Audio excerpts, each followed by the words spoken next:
For 2 days, bikers of all ages, from all around the globe, gathered for the 115-year birthday party Harley-Davidson tossed to celebrate its rich history. We started indoors, at the Oval, for Flat Out Friday that was part spectacle and all speed. This morning, we moved to the hill to test the bikers and their machines' limits. And now we've hit the beach, a nostalgic throwback to the way they raced a century ago. Somewhere, William Harley and Arthur Davidson are marveling at their own genius of attaching a motor to a simple bike. It's time to rev the engines and go wheels up at the Harley-Davidson 115.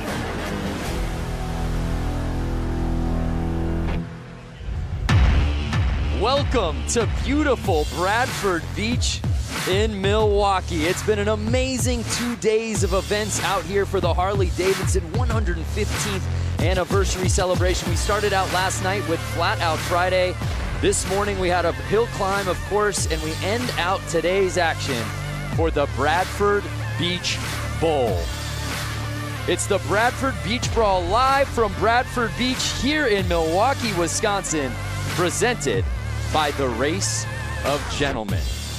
What's happening, everybody? Brandon Graham joined alongside X Games gold medalist Lance Corey, and the lovely Diana Dahlgren will be rounding out our broadcast team out there on the course. I hope y'all are ready for some racing because, Lance, we've got 6 different classes of motorcycle hitting the beach here today.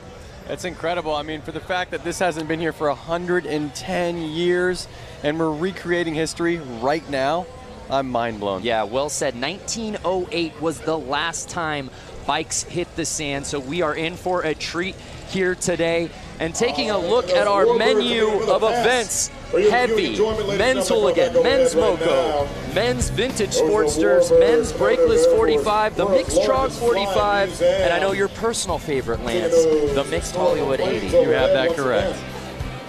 So we'll be seeing all of those classes hitting the beach here today. Just fantastic conditions. A little earlier today, if you were watching the hill climb, you saw what a muddy mess it was with the rain out there.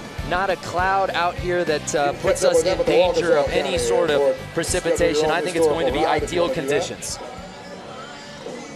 So before we get to the racing, as you see that beautiful commemorative flyover, we of course want to honor our country, and that's why before we kick things off, we started off with our national anthem, sung by Amy Eisenhut.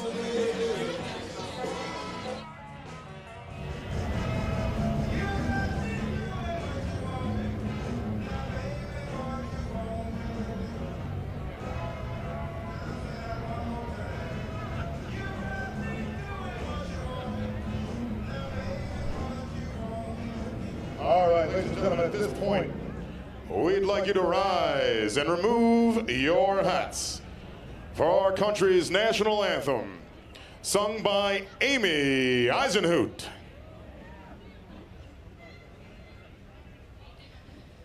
Oh, say, can you see by the dawn's early light what so proudly we hailed at the twilight's last gleaming, whose broad stripes and bright stars through the perilous fight o'er the ramparts we watched were so gallantly streaming.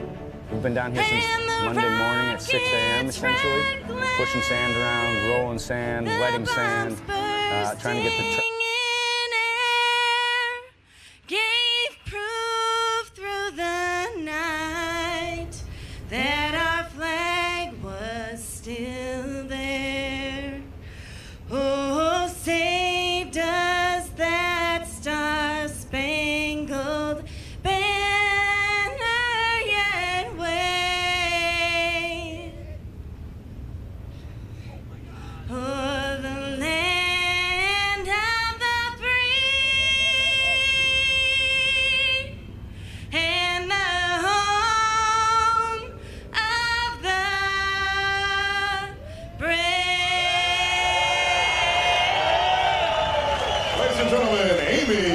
Hoosian hoots.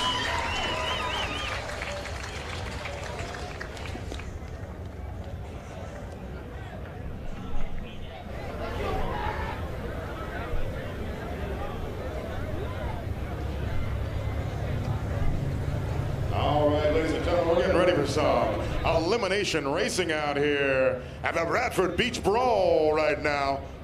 This is where we start eliminating guys. We're racing for grudge masters. We're drawing lines in the sand. That's how we do it out here.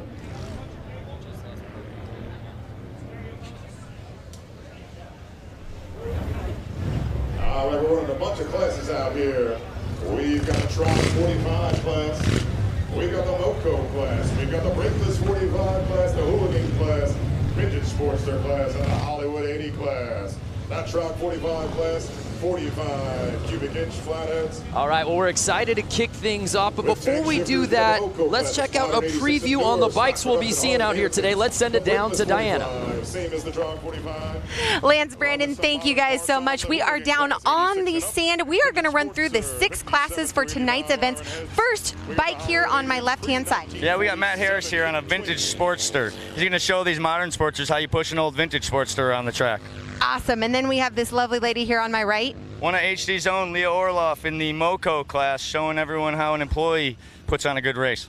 That's right. That's what I love about Harley-Davidson, employees only class. Then we were moving into more the vintage realm. Yeah, you got 2 great vintage bikes here. We got the Hollywood 80-inch class with the knuckle on my left and the TROG 45 class here on my right. Again, these guys are going to show you how fast these vintage bikes are, and being as old as they are, they still put out a ton of horsepower and push around the track.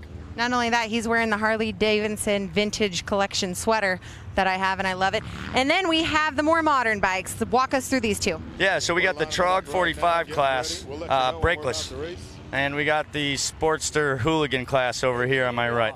That's right, we got the hooligans. Well, this is such an amazing event, so important in so many ways. Tell us a few difference between the modern and the vintage. Yeah, the thing I love about this event the most is that we're bringing together modern and vintage. It's not very often you see that happening, and it's really the vintage harkening back to our history and celebrating that, but now we have modern motorcycles, so we're going to see what those things can do out here on the track as well. This race hasn't happened for a long time, in over a century. Guys, let's go racing. Yeah, we can't wait. Enough talking about it. Let's be about it, Lance, as our first class is ready to kick off our action here today. Man, you cannot beat this view that we have here on the beach, on the Bradford Beach. Incredible. So starting things off, we have the men's hooligan class. There you see what it makes a hooligan. And these guys really are the spirit of the whole weekend of the Harley-Davidson 115th anniversary out here, Lance. They really are. I mean, they're riding bikes. I wouldn't say they're 115 years old, but they got to be 80-plus years old. Great to see them still out there running. Yeah, so there is a look at our start list. Semi 1 of 2.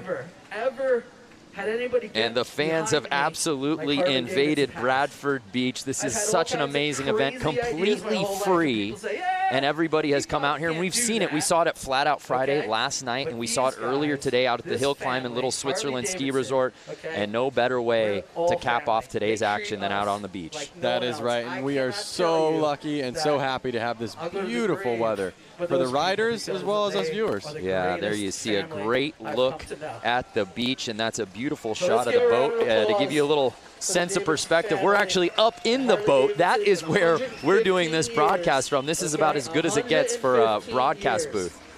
That is correct. In fact, I didn't even realize it was a boat until you just pointed that out. My goodness, where have you been, Lance? I've just been enjoying the day. You really have. We're having such a good time. It was a great day. We were at the Hill Climb earlier today. Actually got in a helicopter to get over here, once-in-a-lifetime experience. And again, we can't thank you fans enough for watching online. This show is as much yours as it is ours. Tell us what you want to see, who you want us to talk to, what you want us to highlight, and where you're watching from, and we'll give you call-outs all broadcast long. This is for you. Lance is opening up Facebook right now. We're ready to rock. I'm loving how all these guys are just in vintage gear, vintage helmets, vintage sweaters, like Diane had said. It's an homage to yesteryear. And you see the flag girl getting ready. Semi 1 of 2 here in the hooligan class. Number 39 by Kevin Bass out of Prior Lake, Minnesota. 33 bike, that's Hollywood out of New Jersey. Look at him trying to start his bike back there. These old bikes, they don't have electric starts like the new ones. We'll see the hooligans out there, they'll have electric starts. These guys are kicking and kicking. They're getting tired before the race even starts. Out the 151 bike at the line, the 51 bike, 996 bike. He's having to time the engine, advance, retard, throttle. There's two different throttles on the bike. One on the left is advancing the bike. One on the right is getting the throttle going. A lot to think about, and the race hasn't even started yet. For you fans watching at home, of all these amazing bikes these hooligans are on, which is your personal favorite? Let us know from a number plate, man. Can't go wrong with any of these, but we're ready to get it on. 51D, Harley-Davidson. We got the thumbs up. We got the flag waving. Bikes are running. And they're off. Hooligan Semi 1 officially kicks off. That number 77 bike, Josh Cole. These are fans. Well, these are our racer gentlemen, guys. Showing you how this beach racing's done. And they are off. Look at the lead that he's already got. Yeah, 50 building. Fresh track. It's like getting powder runs on a snowboard. These guys have been paving it for the last hour, waiting for these classes to hit the sand. It is not going to stay like that. Wait 1, 2 laps, and they are going to be fighting the sand. You hear that, ripping bikes? And the 50 plate is just blazing around this beach oval, Lance. It's incredible. Mind you, look at these bikes. No suspension. Shout out to the fans watching, in particular, Wesley Wills watching from the maternity room, waiting on the baby to get here. Oh my goodness, Wesley, congratulations. What better to be doing than having a kid and watching this race right now? Well, I hope, Wesley, you're enjoying that shot. And no surprise, here comes Josh Cone on that 77 bike. And the number 50 is just, he's keeping it smooth. He's on the gas on the straights. Watch when it gets straightened out. Watch him open wide.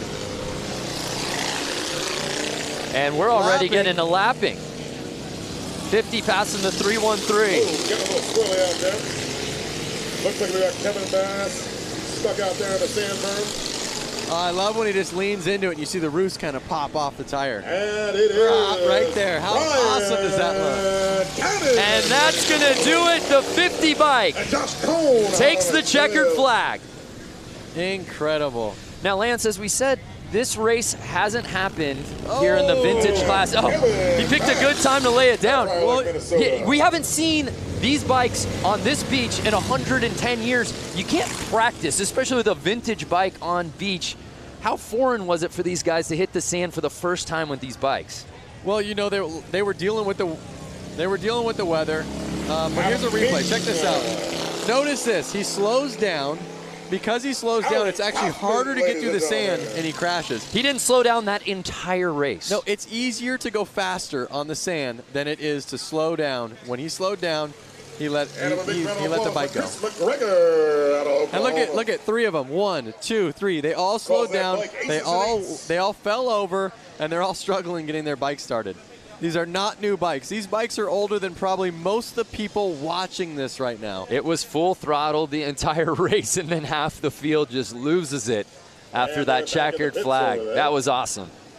Really was. Really was. Give them a big round of applause. And the thing is, they all went down going low speeds. They're all laughing. They might not be laughing if their bike doesn't start after a minute, but they're laughing. Yeah, we see a lot of fans for that 50 plate. Tim Connor, Walter Gerson Rodriguez, 50 killed it. That he did. Again, if you're just joining us, it's the Harley-Davidson 115th anniversary celebration. It's just a weekend full of madness out here all over the greater Milwaukee area, and we finish up our event schedule out here tonight on the beach. There's a look at it. I had to drag Lance out of the water. He was out there body surfing. I said, hey, man, we got to get to the show. That's right. No place I would rather be than the beach. Yeah, it's perfect right now. The beach and Harley's, I mean, that's just, you know, the best. Much better conditions, and I'm curious any of those fans watching right now, if they were watching earlier today for the Harley Hill climb. A little bit different conditions than what we saw a few hours ago. It's incredible that just a few hours and maybe 20, 30 miles, and all of a sudden it's like we're in a whole different world.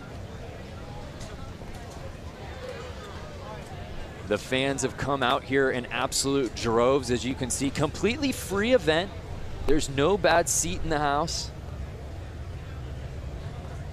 And it's all hands on deck to help get the bikes off the track as we await our next class.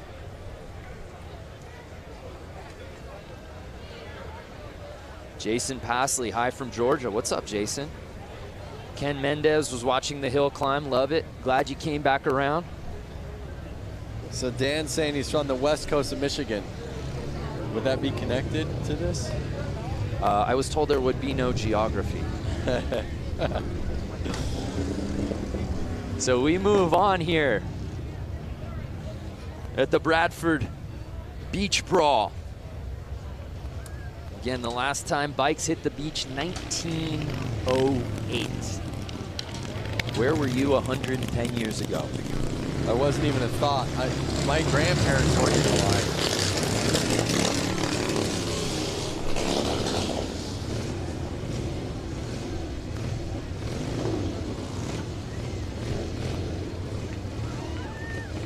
North Haven, Australia, Troy Taylor, stand up.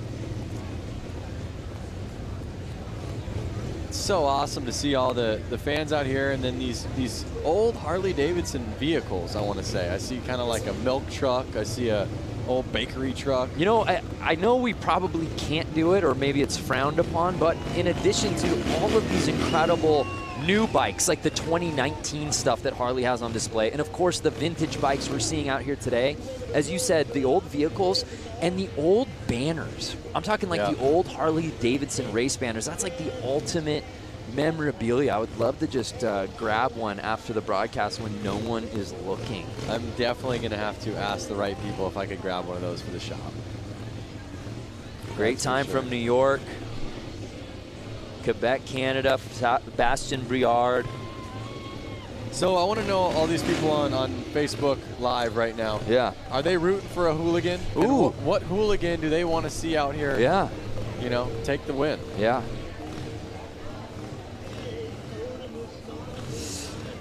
Well, we're getting really nostalgic about motorcycles, and why wouldn't you, being out here for Harley-Davidson's 115th anniversary. But some of the best bikes we've ever seen in the history of the universe have been celebrated on film. Your favorite motorcycle movie. Check this out.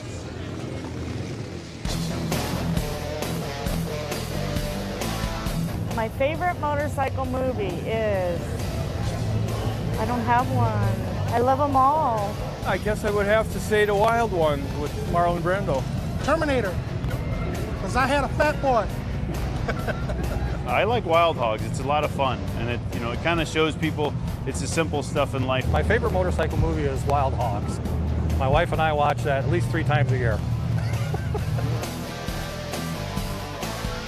Easy Rider. Easy Rider. Easy Rider. Easy Rider. No question, hands down. I have to duplicate my husband on that one. Easy Rider is the motorcycle movie.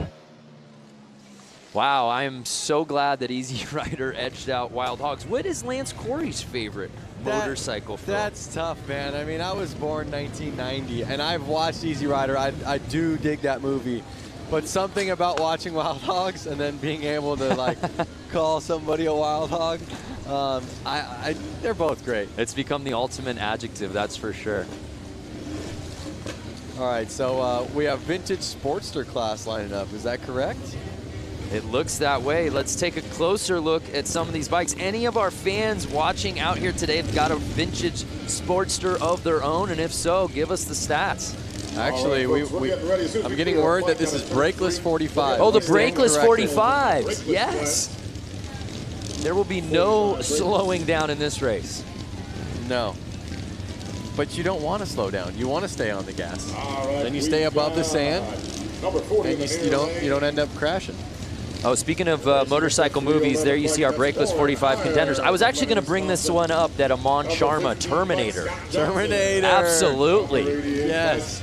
When he jumps like a fat boy softail off like the end of the Yeah, wash. incredibly realistic.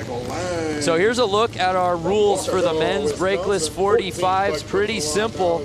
Bikes out here on display. Anybody out there watching got a brakeless of their own?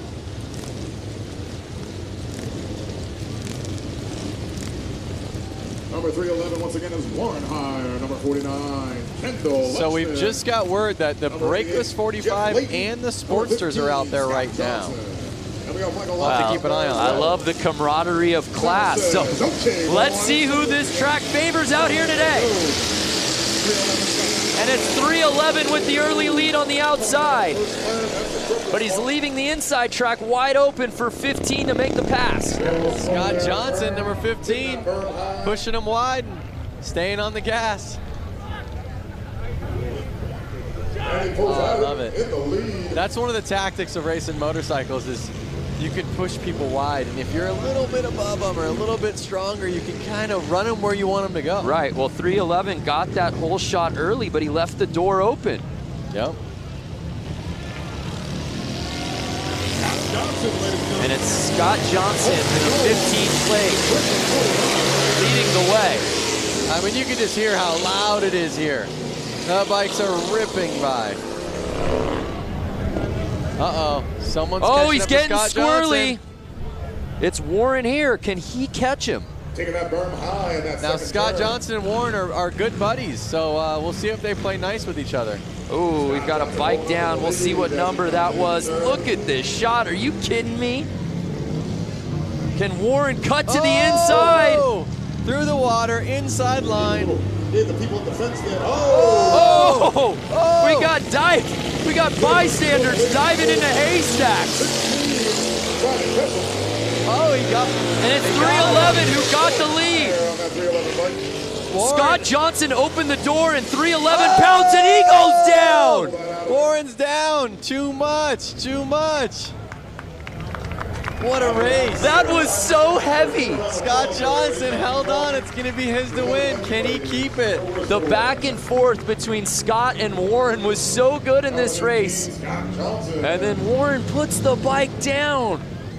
Oh, and it's one of those things, they're so hard to start. You can't just hop right back up and try to get back to where you were. Nice job, Scott. Wow. That race had a little bit of everything. Lead changes, fans diving off of the track. Yep. The leader going down.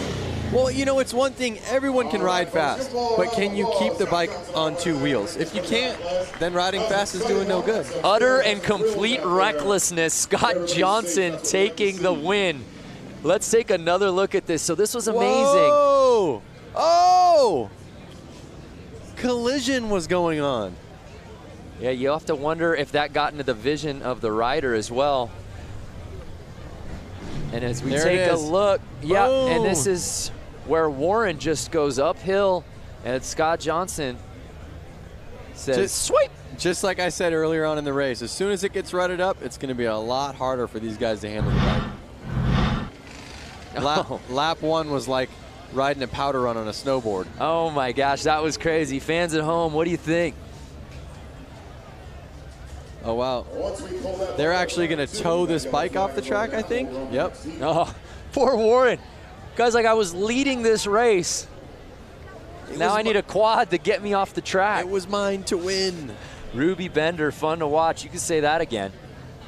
Again, if you're just joining us, thank you so much. It's the Harley-Davidson 115th anniversary celebration, the Bradford Beach Brawl. Brandon Graham alongside Lance Corey and, of course, Diana Dahlgren down on the course. Diana's got better access than anybody, that's for sure. That is true. John Meyer, sign me up. All right, folks, we're gonna keep the excitement Get on over, bud. here. As soon as I wouldn't mind being in one of those boats. Yeah, you're kind of a yacht guy. I would definitely be in that yacht. Yeah, yeah. Kind of a prestige worldwide. Wide. So we're getting ready for our next class, and hopefully it lives up to the hype. What we've seen so far has been some great racing. Josh Jones, I think this should be every weekend event all across America. Josh, we're there too. Hey, for more on the course, let's head down to Diana. What's going on, Di?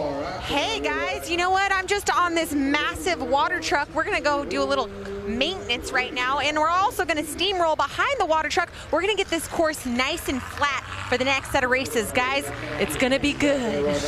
Wow, so we're gonna have another race where a guy out front gets the perfect track. And there you see her pageant wave, like she's marshaling the parade.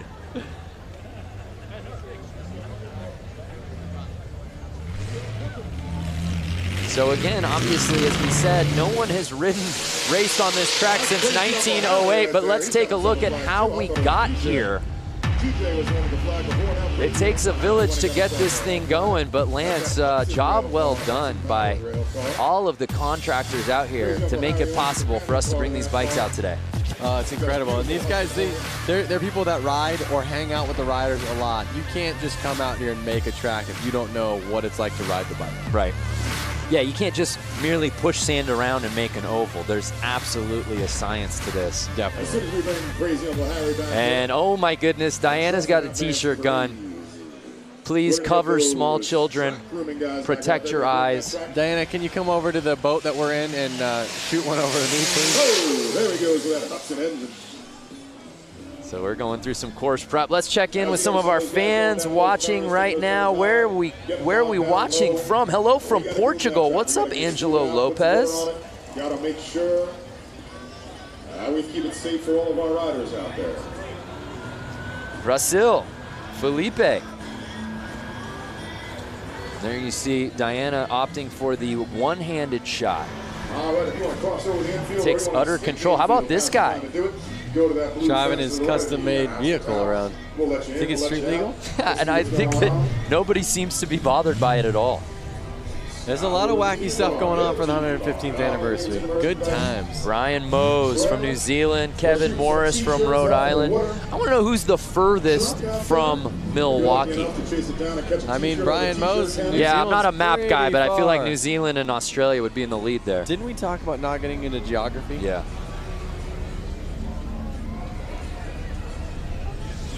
Well, Diana has been very busy this week. She's got her hands full. She actually was out at the Harley-Davidson Museum a little earlier this week.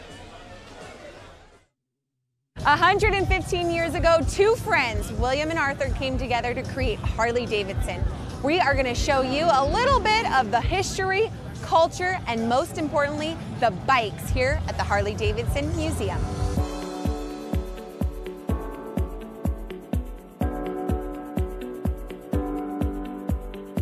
Behind us is the bike that started it all. Yep. Which is gorgeous. The oldest Harley-Davidson in existence.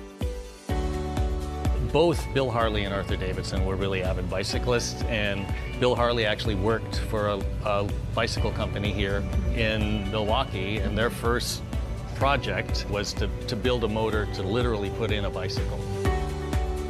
You can see how they kind of shaped the frame so that it would embrace the engine, and that kind of set the standard for what we still do now. Can I write it out of here? Well, first of all, you'd have to guess it out. This is actually dated July 20th, 1901. This is original. So this is the original drawing from Bill Harley and where did you recover? For How a did bicycle. You recover this? The Harley family saved it. They had the foresight to save stuff from almost the very beginning. Over there is the book from 1907 when they incorporated, and they actually began a program of saving at least one bike new right off the line in 1915. Wow. And we do that to the present. When we were back there, you know, you look and this looks like a whole motorcycle. Right. And as you walk in. Wow, I didn't even notice that till now. That's amazing. See, it works. This thing's completely taken apart. So, you know, the idea here in this whole room is to give people, you know, a sense that the engine from the first bike we built today is the, you know, real heart of the motorcycle, both, you know, obviously from making it go, but from a design point of view, we always show that beautiful engine like it's a jewel in a setting. We want to give people a sense of, you know, how these things work, and we make it interesting.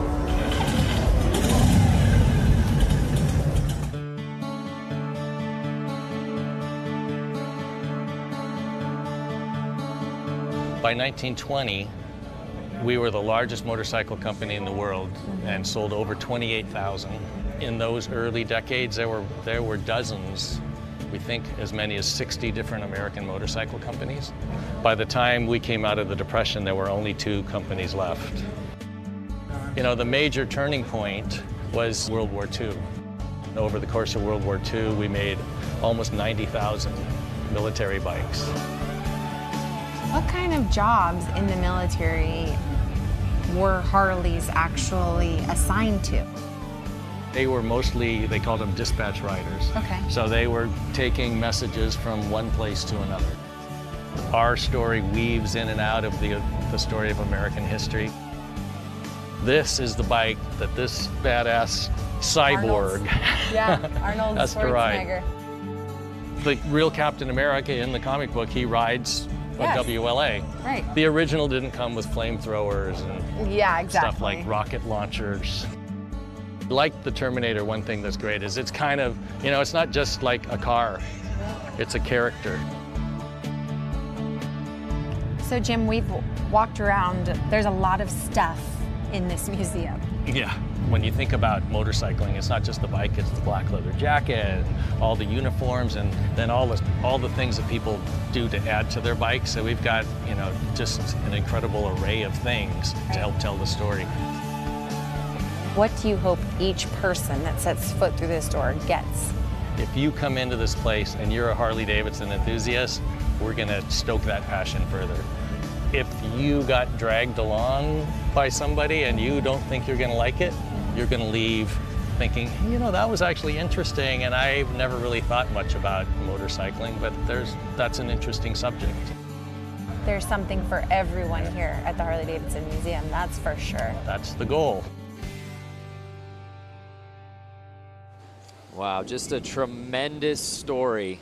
And it's worth the price of the trip to come to Milwaukee. If you have no other plans, go to the Harley-Davidson Museum in downtown Milwaukee. You will not be disappointed. I've been there more than a handful of times, and even watching that video, I get just stoked up. Yeah, you get chills, and Jim's absolutely right. Whether you're a wild hog, just getting onto a motorcycle the first time, not even interested, there's something for everybody there, and you walk away, I think, wanting to get a bike, that's for sure. You don't even need to be a motorcycle rider, like you were saying. To see the American history and the fact that somebody was doing that so long ago. The longevity of the brand. I mean, we talk about it being the 115th anniversary, but he put things in perspective really well, that after the Great Depression, there were only 2 motorcycle brands left in the world. Yep. And Harley was one of them. It's so awesome. It's so awesome that it's still here, still living the dream, and every enthusiast is keeping it running.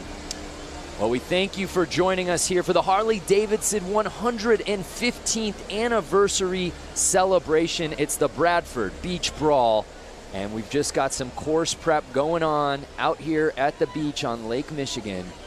And it's been a gorgeous day thus far. We're a few races in. It's been a lot of fun. They started setting this thing in order earlier in the week, Monday, I believe, and the digging began on Tuesday, and here we are Saturday, and this ends our amazing event schedule. All hands on deck, as we said, everyone playing a role out here. And at its core, it's really for the fans, and everybody gets to come out here, a completely free event. And there have been people who have been here all day long, mind you. There's been other contests going on. We were calling the events over at the Harley Hill Climb in Little Switzerland Ski Resort, which is about 30 minutes away. And there were people here long before the bikes got here on the beach today. That's very true. And they have the museum party going off. That's right. There's bands over there, live music, you know, new Harley-Davidson Ford trucks. There's so much to see, all the new bikes. There's a look at what our last couple of days has looked like. Of course, we had the Flat Out Friday last night, which is always super fun. That was in downtown Milwaukee proper. And then we went down up north, I should say, to the hill climb earlier this morning. And we had to get from that hill climb dot out here to the beach and our bosses were afraid that just grabbing an Uber wouldn't get us here in time. So we got to the chopper. Yep. We got a helicopter ride, Lance, Diana, and I, and some of our production staff to get over here. So that was amazing, and we're having a great time. And we hope you fans watching at home are staying with us. We still got plenty of racing to go. Hey, before we cut to that feature at the museum, I asked who was watching from furthest away, and I want to pay that off. Martin McKinney said that he was watching from the southern point of Victoria, Australia. So if you know anything about Down Under, that may be the furthest point from Milwaukee, Wisconsin. That's a good chance. Mary Thompson, you're watching from Minnesota. That is not the furthest point from Wisconsin. But we love that you're watching. Yep. El Paso, Texas, Terry Reed. So let us know who you want to see, what classes you're most looking forward to. If you've owned one of these bikes or any of these types of bikes, would you bring it out to the sand? Because I think a lot of these guys say, oh yeah, I'd ride the hill climb, or heck yeah, I'd go into the arena and do the oval on the concrete. How many of you guys and gals with bikes would take it out here to the beach?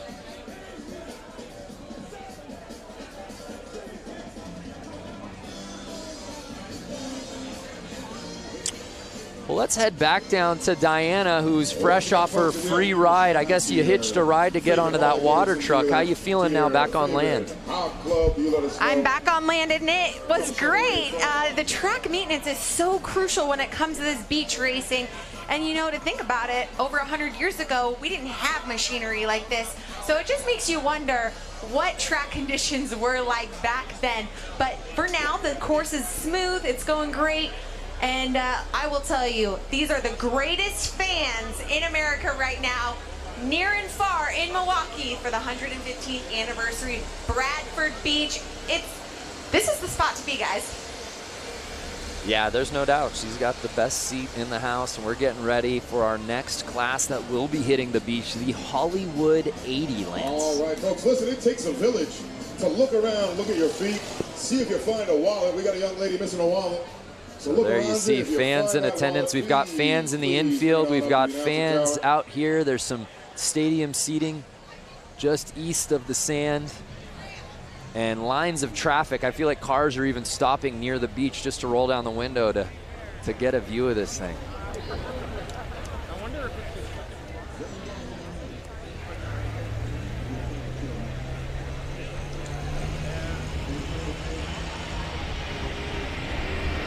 Heaps of fellas watching from Western Australia. All right, Leon. I have to think, Brando, I have a couple Harley-Davidsons of my own.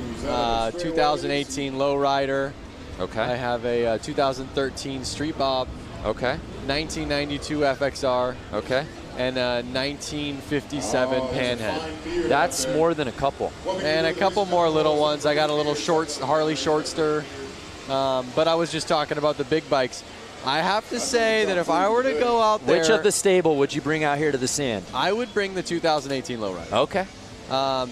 FXR, well, first of all, let's start with the oldest. Panhead is amazing. Hardest one to ride. It's got suicide shift, rigid frame. It would be a little tough. It's a little raked out, not the right bike to be riding in the sand. Then my FXR, I would probably kind of choose that one, but if I crashed it, they don't make any of those parts really anymore. So I kind of want to keep that one nice. Right.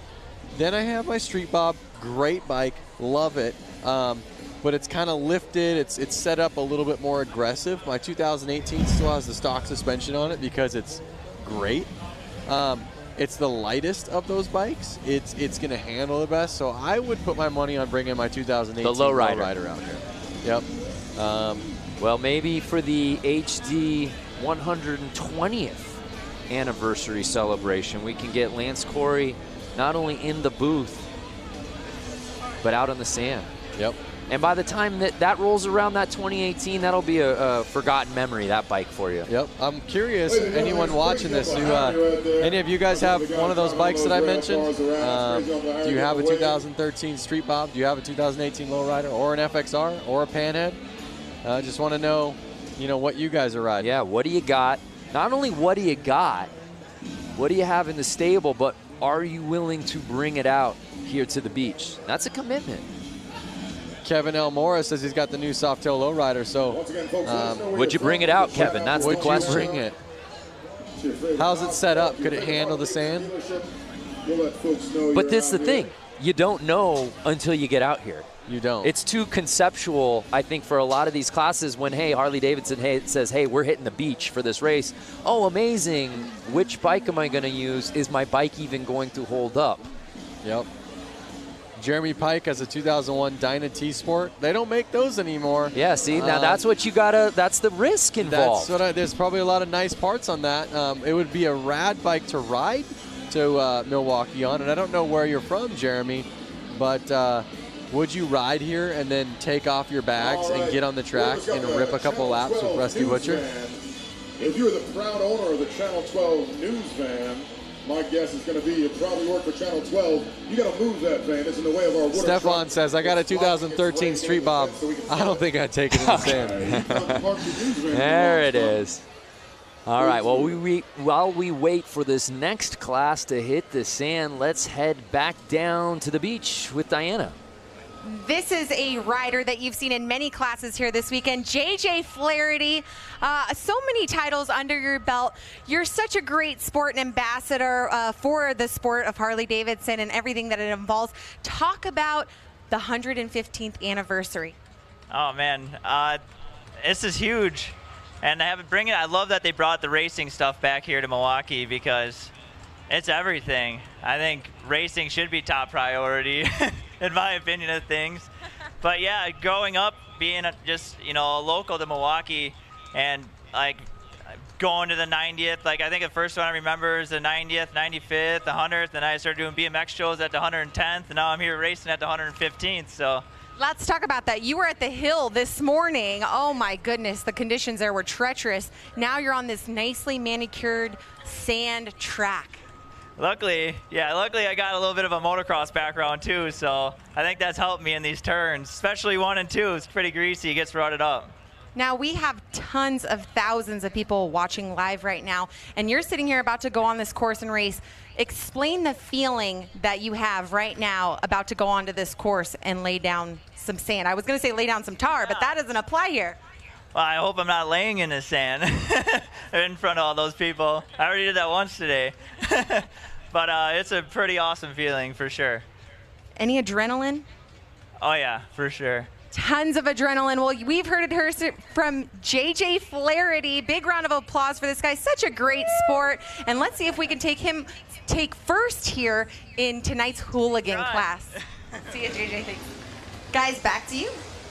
JJ Flaherty has had himself a day in the all-white leathers. He was competing in the hill climb earlier today, and it was a muddy mess. Of those fans who are watching, you know what we were talking about. No one went unscathed, but JJ Flaherty made it all the way to the championship round in his class, ended up having to settle for second place, but man, he looked so good at the hill climb this morning. I got lucky enough to see a photo that was taken from about eye level of the track. He legit looks like Evel Knievel flying. Launching. Yeah. He had to have been 10 feet off the ground. Yeah, and what's crazy is while we were doing the broadcast live, we knew he got some air, and I think we both went, whoa, and then we saw that photo in perspective, and that is so cool. I hope that JJ is able to get his hands on that because that's frame-worthy. Definitely. It's definitely Instagram-worthy. Yep. So I think we got the Hollywood 80 class coming out right now. If I remember correctly, they said it was like knuckleheads. All right, we got the final I'm a knucklehead. Hollywood class coming out to the line right now. Hollywood class. And you know what I love about all of these classes, whether it's vintage or Hollywood 80, is not only obviously the bikes, but even the plates paying homage to another era. Yeah. Twins out there. Notice these bikes have little tank shifters on them. Like I said, you got that double throttle going. That's Frank Rick. These bikes are a lot harder to handle. As the times changed, they made the bikes easier to ride. You know, they put a front brake on them. They put a clutch on them at the hand. They let you shift with your foot. Some of those things made the newer bikes easier to ride than these older bikes that have, like I said, the advance and retard and the left throttle, the actual throttle on the right, and then the clutch as your foot and the hand shifter. So you have to take your hand off the bar every time you want to shift. as well as you have to take your foot off the ground. So if you're at a stoplight, you only get 1 foot on the ground. There was way more to think about. You have to think way far in advance while doing it. That's wild. And yeah, for you fans watching at home going, was this just a man head-to-head race? No, no, no. Bike's slowly coming back out here. We'll have a full field. So again, I think I see a buddy of mine, Scott Jones, number 50 out there. It looks like him, but maybe it's not. No, the 50 plate, that's B. Cannon. Oh boy, well Scott, you look like Cannon. You're putting your friend on blast right now. I bet you it's him on somebody else's bike. No, he's actually got hand tattoos, I think. I'm totally wrong.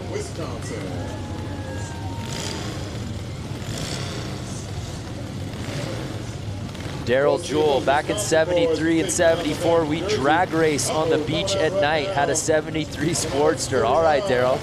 So awesome. Out of Brawl, Lake, Minnesota. I'd love to get my hands on that Springer for my Panda. Mike Melanie Lazelle, interview the flag girl. Yeah, she's kind of stealing the show out here today. Yeah. Notice how she kind of like waves it, waves it, waves it, waves it, and they don't go until she does a big jump, and I believe hits the ground. Yeah, see, she's waving, wave, making sure they're all ready. Wave, jump, wave, and the jump. Yep. And they're off. And it looks like the 50 plate building that huge lead. He is not messing around. And again, look at fresh tracks. They're making the ruts. They're not taking ruts, they're making the ruts. On the gas, waves coming in. Taking no prisoners out there right now. And it's more of the same from Cannon out here today. So awesome. Look at him.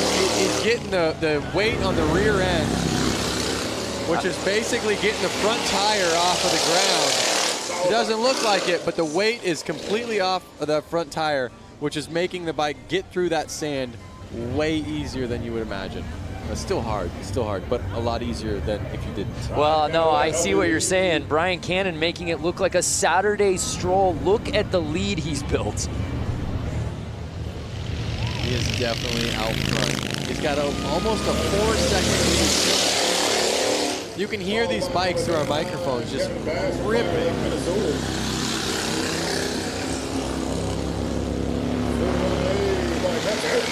So this is the Hollywood 80 main, and it's Cannon's race to lose. He can ride as far outside as he wants at this point. Look at him looking back like, can I chill out right now? 1 lap to go. And ladies and gentlemen, it is, as we suspected, Brian.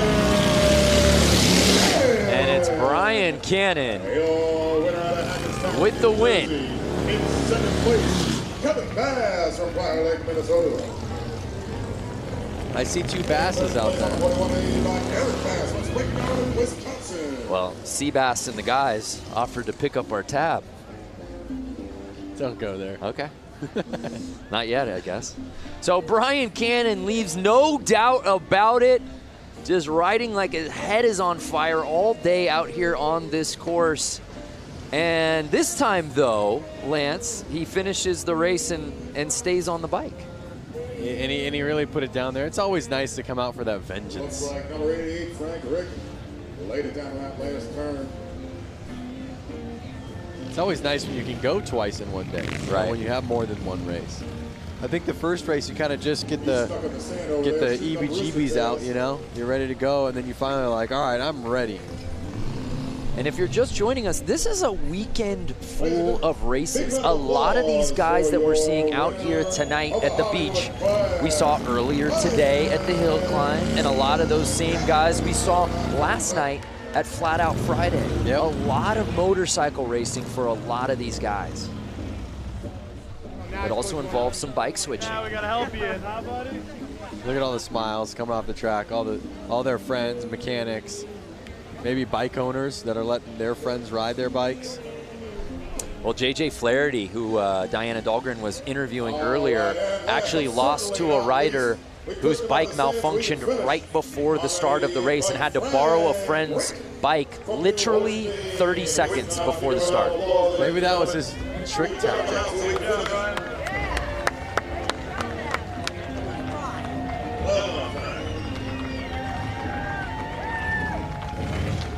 Watch your back, buddy. Watch your back. So here's another look at Cannon. And he was riding outside for most of the race. As we take another look when he gets inside, Lance. Oh. Well, you notice that once the race gets going and they start to form ruts, he's kind of dodging them. And you saw him kind of fall into a rut in the first corner, and then he kind of came out. Then as he's going into the next corner, he's trying to take a line that nobody's taking yet. So it's a lot of thinking ahead, patience, while staying on the gas, you know? So now it's time for Heat 2, I believe. Heat 2 of the Hollywood 80 main. To me, this is looking like the Hooligans. Oh, this is Hooligans. There, yeah, we've already switched. I apologize. My scoring monitor is not keeping up with the torrid pace of the racing out here today. And there we take a look at our start list. Semi 1 of 2 for the Hooligans. Lance, you know a lot of these guys pretty well. I do know a lot of the guys. A lot of these names right now that I'm seeing aren't as much California kids, so I'm not sure if I know this class that well. I myself from LA know a lot of the guys from the Hooligan series that are from Southern California. Do you say you're an LA guy, or do you say you're a Valley guy? I would say LA. When I'm out of LA, I say LA. And they're off! So it looks like 34 has the lead, but he's keeping the inside open. Can 33 make the pass, Bear? And he does. Look at these bikes. You can see they're newer, faster. I mean, these guys are throwing roost. But also note how much they're kind of squiggling through the lines right now. There are that many more ruts. They are having to dodge the ruts or drop into them.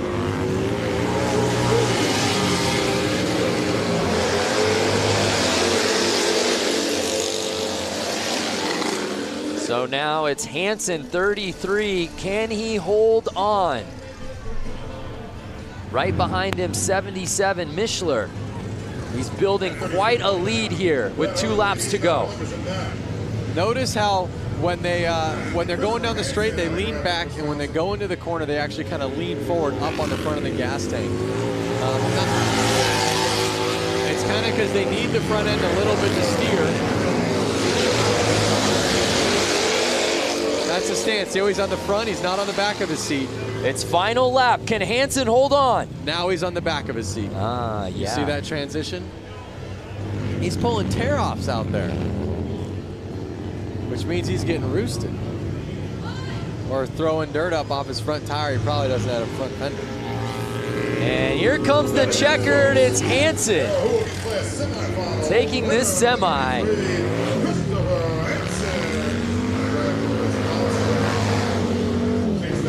I see a question right here from Walter Rodriguez. Is there a hooligan group of riders around New York City?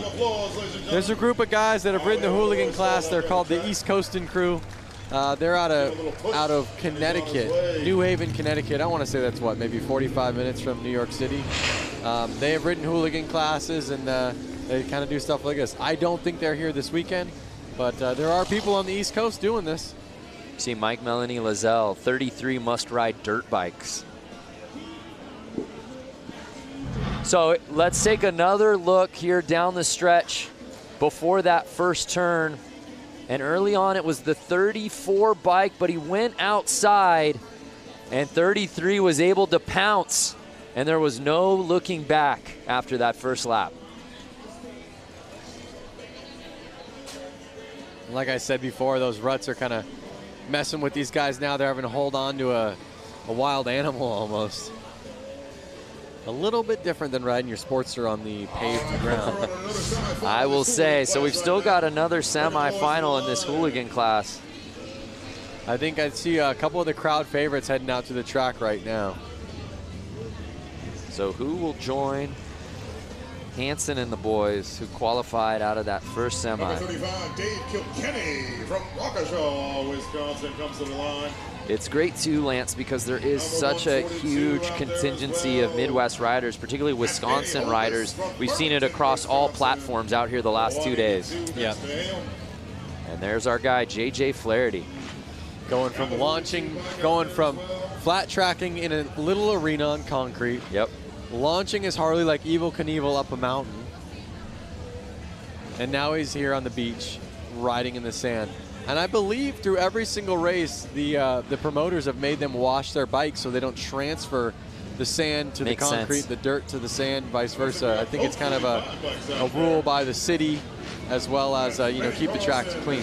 Here's the real star of the night, Flat Girl, and they're off. Oh, and Flaherty gets into a little bit of a scuffle.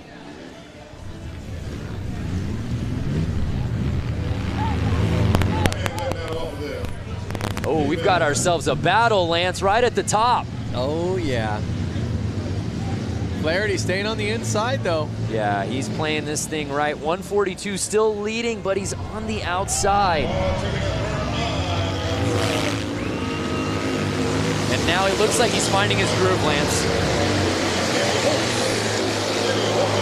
Diana, what are you seeing down there on the course in this race? You know, I've talked to a lot of riders, and some of them were talking about taking that outside line, relying on that outer bank, but JJ Flaherty early on in this race was taking that inside line, saved him some time. Might be an all-out battle. A lot of these guys, are they used to the weight? Lance, you could probably attest to this. What kind of weight are they facing when they go into that turn on the inner line? Well, I mean, they're already riding bikes that are... Oh, no! Oh. Flaherty goes down! Our man we were keeping an eye on is down. His friends are running to him. I'd love to see a replay of that so we could see what happened. Oh, we need to see that one more time. He was behind Holbus less than a second, and he goes down with 1 lap to go. JJ Flaherty and Danny Holbus have ridden together for a long time. They're good friends. Unofficial results right now have Holbus winning that semi, or at least taking the lead. Hopefully it looks like Flaherty's okay, but yeah, we need to see another look at that. That's for sure. And again, this kind of goes on what you asked, Diana. That bike's 500-600 pounds, and he just tangled with it. Let's check this out. Yeah, here we go. Let's see what went wrong for JJ Flaherty. He was trying to pull a tear off. Oh, yeah. The ruts. The ruts.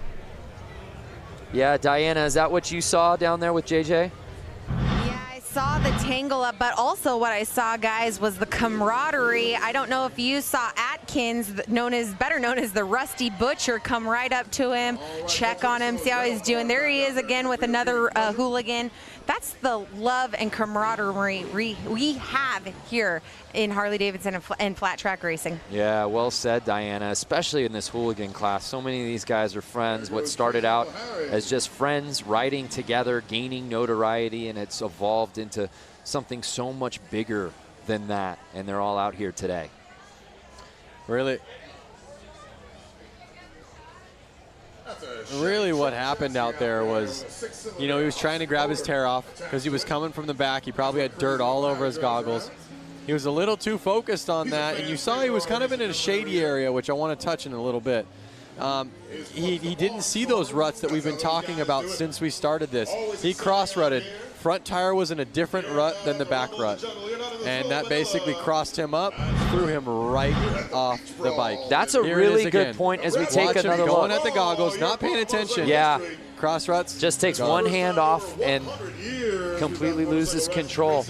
And that's such a bummer because he was right behind Holbus, and he ends up with a DNF, and then the riders behind him settling for that DNF. And it's Holbus that takes the win there. Notice the fans in the infield, so stoked just to kind of handshake and all smiles on their faces. Happy he's up, walking around. But you bring up a great point about the shadows. When these guys got out here, the sun was shining throughout the entire course. Now as we're getting a little later into the day, and it's 6:05 p.m. here local time, the sun's slowly starting to come down, and really dare we say, half this track is now in shadow. It's tough. It really makes it hard in the shadows, and it makes it hard. You don't know what goggles to wear or lens to wear. You want to wear something for the sun, then all of a sudden you're in the shade and you can barely see. Or if you wear something for the shade, you pop out into the sun and you're blinded. So it's a tough one for sure. Not saying it's impossible. Obviously they're out there doing it and kicking butt, but it puts some confusion.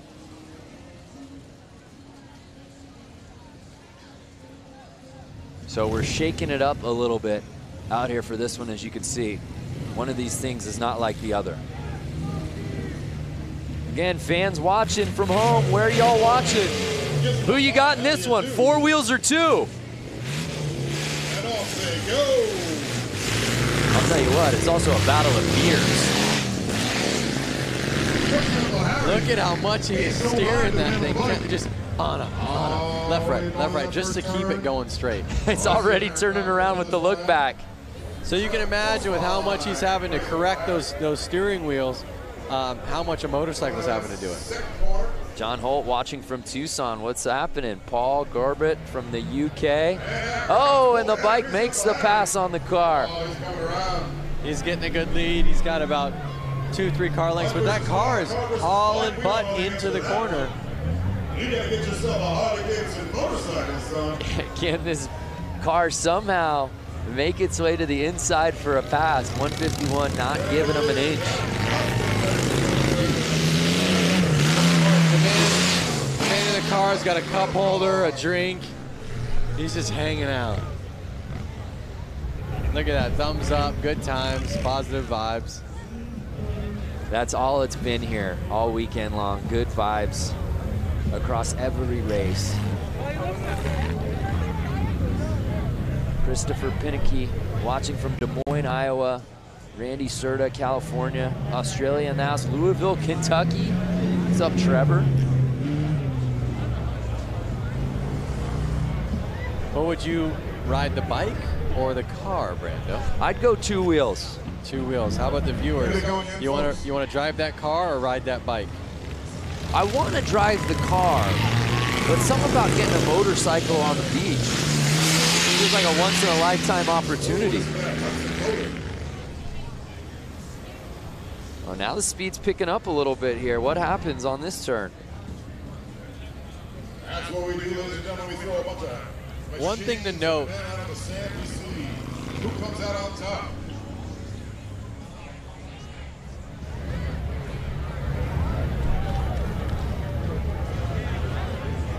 Well, as we continue on with this race, it's Baywatch out here on the beach. Let's go to our own lifeguard, Diana Dahlgren. Oh, that was clever. Okay, so yes, I'm the personal lifeguard here for the Bradford Beach 115th Harley-Davidson anniversary beach brawl, I guess. But anyways, they are about to start track maintenance. Now, I'm up here to show you guys the feel. We are literally feet away from the beach. I mean, the water is rushing up right here as the cats go on to do their track maintenance. Pretty amazing. We want to know where you guys are watching from. If you're on Facebook Live, leave a comment. Let us know where you're watching from. Maybe you're on a beach. Maybe you're in the desert. I don't know. We'll find out. All we need is Hasselhoff and some slow motion running, and we can make this thing happen. Oh, yes. So Diana, she's all over. Let us know, fans at home, where you're watching. And if there's a particular rider or something that you want to see, let us know, and Diana will hunt it down. So much going on out here in Milwaukee. There's a beautiful look at the Bradford Beach Brawl. For more on the beach and these bikes, check it out. Make it a little safer for our guys out there. We've been down here since Monday morning at 6 a.m. essentially, pushing sand around, rolling sand, wetting sand, trying to get the track as tightly packed as we can. Sand is unpredictable. If you're used to riding on cement or a packed track, it's get a little loose out there. Generally, beach races are done on tide-packed coastal beaches, and quickly realized it was 5 feet of sugar-based sand, which is anything but ideal. It's got the consistency of flour, so if you ever thought about trying to run through a big deal of flour, how hard that would be, well, that's about what it is to control a bike through that. It changes constantly, The spot you were just in last lap, you go around, it's going to be completely different the next lap. You can't be scared of it. You got to just like hold the throttle back and rip through it. And you know, you see a big sand pile, you're not going to slow down and go over it. You got to just fly through it. It wears you out really quick, and I've never rode on anything like it in my life. Very cool. It's going to be guys that stall out, and there's going to be guys that fall over. It's a lot of fun. It's, you know, a lot of oohs and ahs. Hopefully only thrills and no spills. The one thing I love about this race and this whole idea is it's a mix of modern and vintage. This is 1989 XL 1200 Sportster, and it hooks up and hauls ass. This is a 1929 Harley DL. This is the Godfather. A lot of times you have the two separated, and we're bringing them both together. The vintage to really celebrate our history and harken back to our roots, and the modern to show what our modern motorcycles are capable of out on the beach. Being able to come down here and ride Bradford Beach is a once-in-a-lifetime experience. It's a fun place. I think everybody will get real close and get to see, probably get some sand in their hair maybe, and have some fun. We're here in Milwaukee celebrating Harley-Davidson's 115th anniversary and our history. These guys have an opportunity to create history. Everybody sticks together. If you need a tool, if you need a helping hand, if you tip your bike over, they'll be there to help you pick it up. Well said. Really neat to see the variety of bike, the variety of rider out here today. Again, we love hearing from you fans. William Hugelmeyer, let's get a closer look at the running gear these guys are using. Hopefully Diana can hear that. Maybe she and her personal camera she brought out here can give us a little bit of a closer look at what's going on down at the starting line. Make sure we keep our guys safe. Make sure we keep you safe. People are watching from all over. Wichita, Kansas, New York City. Thunder. You can't hear me? Hey, there we are, Diana. Hey, guys, yeah. Oh, we're losing you. We're losing you, Diana. I don't know what cell service she has, but she's not coming through. So if you got a kid who's a skateboarder, get him up to the rail, we'll be passing out some. I love that one bike. I can't recall the model he said it was. He called it the Godfather from 1929, Lance. I know. I was thinking to myself, wow, in like 10 years, that bike's going to be 100 years old. And he's out here riding it in sand. That thing would be up on my mantle at my house. Brad Talbot watching just across the lake in Michigan. Brad, wave to us so we know that you're watching. Kenneth Kramer, Kansas City. Mick McNasty, I hope that's your given name, Glasgow, Scotland. Just a wonderful day for racing, and I can't think of a better way to sort of cap off the weekend festivities of the racing than being out here on the beach. You see the sand maintenance going down right now. One interesting note that we heard in that feature was one of the riders talking about the consistency of the sand, and what he likened it to was flour. I heard that, and I was like, that's pretty good. But you know what? I've ridden on beach sand a ton in my life with sand tires, right, stuff like that. But I've never ridden on lake sand. And he made a point that it is different. A different type of consistency. Maybe Diana's down there right now. Can you tell a difference between that sand and you know, sand you'd see at the beach? Yeah, I guess this is like sand you would see at the beach. But I found her. And what is your? Very nice to meet you, Zaria. So we are out here. We're hanging on the infield of the Bradford Beach Brawl. How's it going out here so far? Well, that's amazing. Well, guys, we are going to be the Bradford Beach Brawl. Guys, we're going to let you take. Oh, Diana, I'm so sorry that interview, we were having sound issues, but honestly, the real MVP was the guy eating a hot dog right behind you in shot. That was incredible. Don't worry, Diana. We all got photos up here in the booth. Diana, we didn't hear you, but that was still the most entertaining interview we've seen all day. Let's see what the people Oh, my on God. Facebook Please think get about that on Instagram. And tell me fans at home watching on Facebook just saw the hot dog guy. Gotta love that hot dog. Lance, read me some of the quotes, please. The guy behind her cramming his face. Look at the mate feeding his face. Oh, that was too good. Holy cow. We can all go home. Oh, no, we still got more racing to go. Holy cow. So there you see course maintenance. Oh, we'll never be the same. Tell me you got a photo of that for us to post, please. I got a photo of that, and I'm putting it up right now. Again, if you are in the greater Milwaukee area, if you are in Wisconsin, if you are Lake Michigan adjacent and you're not here, you're blowing it. Figure out how to get out here. We've still got more races to go. There's music going on. So we talk a lot about all of these riders being stoked on one another and the friendship, but let's just take a closer look at the camaraderie amongst these group of riders. The way I see it, everyone's got work on Monday. When we go and do these events, it's a great amount of respect for everyone around. We're always helping other people out, like somebody needs some gas or if somebody has a flat tire, we'll help out with that. I lost my rod on my rocker clutch, so I figured my racing was over for the weekend. A guy had one in his car, we cut it, we tapped it, I'm ready to run. This is family. Everybody sticks together. If you need a tool, if you need a helping hand, if you tip your bike over, they'll be there to help you pick it up. Like my buddy Nick helped me build the motor, and I wouldn't have been able to build the motor, nor would I have been able to afford a real bike builder to build the motor. So to have friends that like figure it out, and we all figure it out together and help each other out to do it, it's great. It's tough enough to get through this world, and everybody needs a helping hand. We've all kind of been down on our luck sometimes and needed somebody there to lift us up. Lost the phone, and the family got together, the TROG family, and then we found the phone. Found the phone in the track. Absolutely. If a guy could help you win and he's racing against you, he'll do that. I mean, I'd help any of my competitors beat me.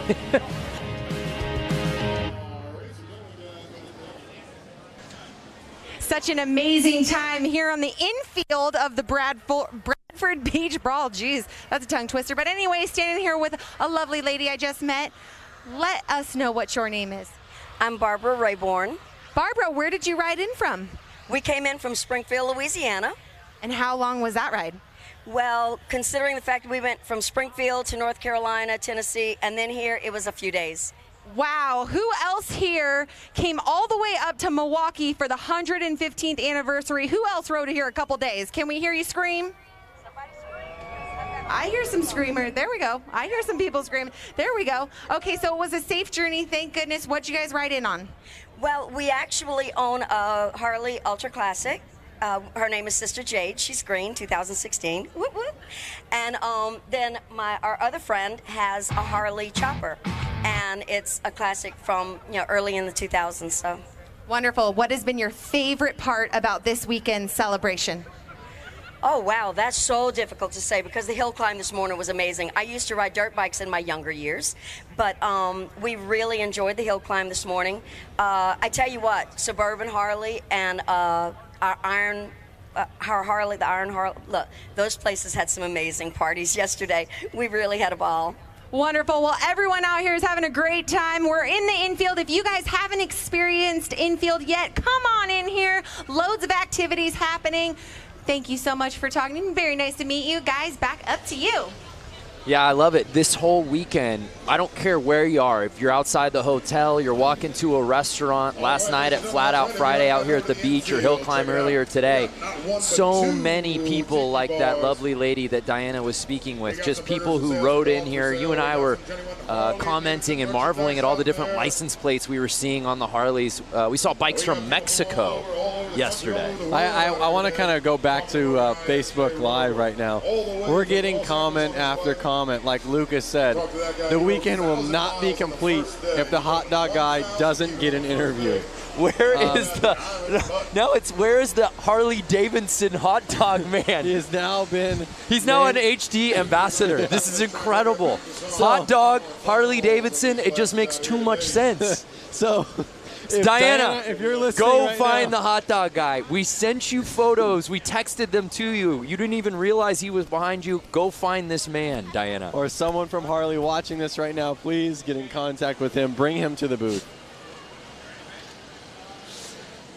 So as we continue the maintenance of the beach, we want to just learn a little bit more about our riders today. So we, of course, asked them the $1 million question. And, of course, the fans who made it out. When did you first start riding?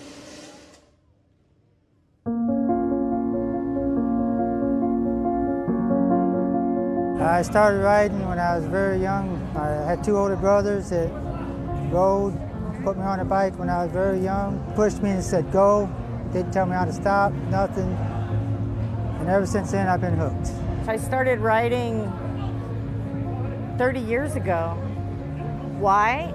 Because I love speed and I'm an adrenaline junkie. My first Harley was a Deuce, 2001.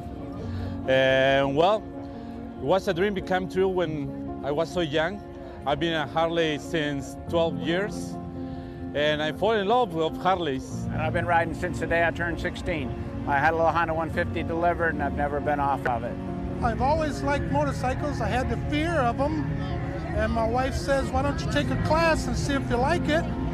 That's all it took, 1995. I didn't ride as an adult until I was about 40. And, but I just kind of heard the call of the road, haven't looked back since.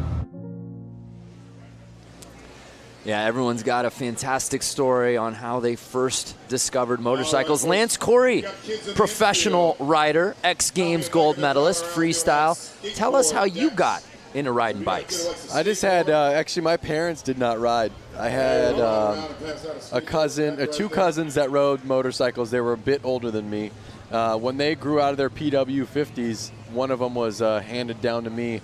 So I've been riding since I was about 4 years old, into motorcycles my whole life, and got a Harley-Davidson right when I turned 16. It was only fitting. You can get your license, you can get a Harley-Davidson. Love to hear from our fans on Facebook watching right now. When did you get your first bike, and what was that first bike? Who got you into it? Love to hear those stories. I have to say a lot of people on there have to be saying PW50. I think every kid, you know, even if they're 40 years old now or something, they all kind of started on a PW50. And I would imagine and hope that most of them, when they could get a driver's license, went to a Harley-Davidson first. That seemed to be the general consensus out here, that's for sure. And we move on to our action. And then you see the sun fully setting out here now as that starting line getting completely shaded. Hot Dog Guy has really taken the comment section off the rails here on Facebook. We'll try to find him, but we've got some racing to get to. The mixed TROG 45. These are pre-1952 bikes, 45 cubic inch flathead motorcycles. Again, and you saw that, it said tank shift. So these guys have to push their clutch in with their foot, shift with their hands. So they're gonna have to take their hand up the bars during this race. Ooh, well, at least it's smoother out there for them.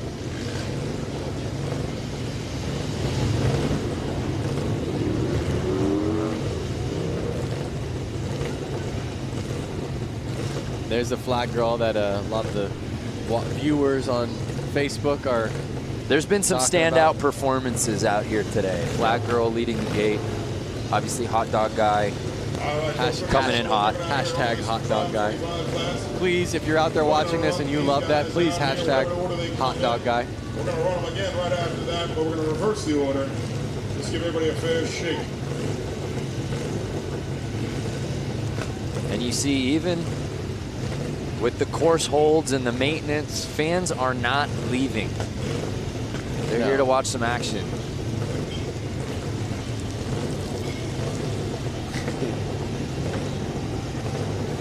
Hey, Michelle Havens-Moore just bought my first Harley last week. Congratulations, Michelle. You'll never be the same. So awesome. Uh-oh. Hold off. What's going on? Oh, are they shutting their bikes off? We're getting word of something. Again, this is the TROG 45 class. These bikes are pre-1952, and we're just getting word that they're actually adding 2 more competitors to this heat. Why not fill the track up with more riders, a little bit more going on? Let's go to the pen. 1188. Get yourself up to the starting line.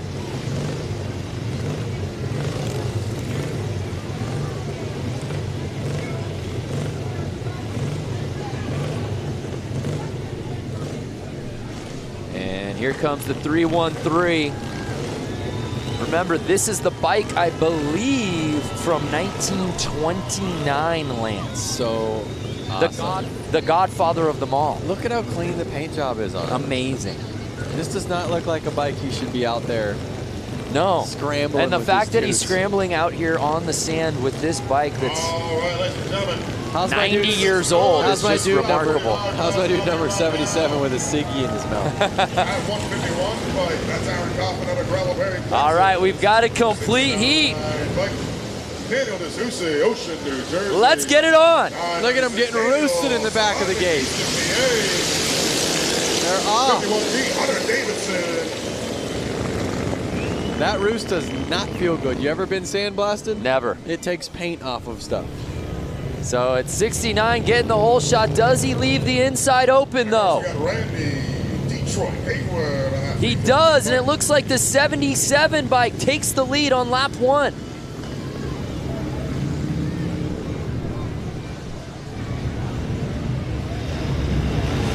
That looks like fun. 77 bike, no surprise in the lead. Looks over his shoulder. That's cold. 77 say, come on, give me your best. Then come on, I got a ciggy in my mouth. I'm a ripping. Give me something to work with.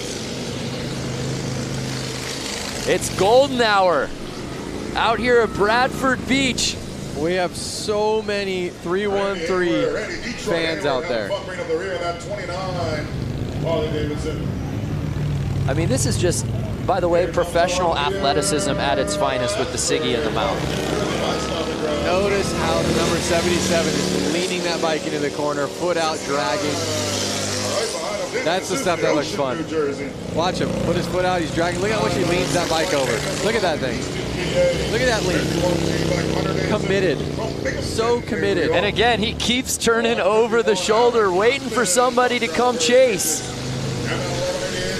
Can the 69 bike catch him? Look at that. His bike's starting to smoke though. Was it smoking like that when he started? Yeah. And I don't think it's the cigarette. No. Ladies and gentlemen, your winner of that heat, number 77, Josh Cone. Josh Cone. What a great race. Uh-oh. Bike might have broken. Well, it picked the perfect time to do it. And the TROG 45 main. Love seeing these stories, by the way, from all y'all talking about how you first came across your first bike. Keep them coming. We're going to bring these guys back around. We're going to run them again in the reverse order that they did. Well, he might have a leaky valve or something right now. Is he looking over his shoulder to try to, you know, say hi or kind of show off? What do you think? That's what I'm trying to make a point of. He keeps looking over. Give a round of applause. I think he's encouraging his fellow riders, hey, come catch up. Does he have a knife on the side? This guy is a savage. Wow. Knife. He's holstering a knife, smoking a cigarette. Doing donuts. Doing donuts after the win. Life is good for 77. My boy Josh out there. Look at the smiles after the race. Look at that. Everyone's smiling. Less cell phones out, more smiles. Yeah.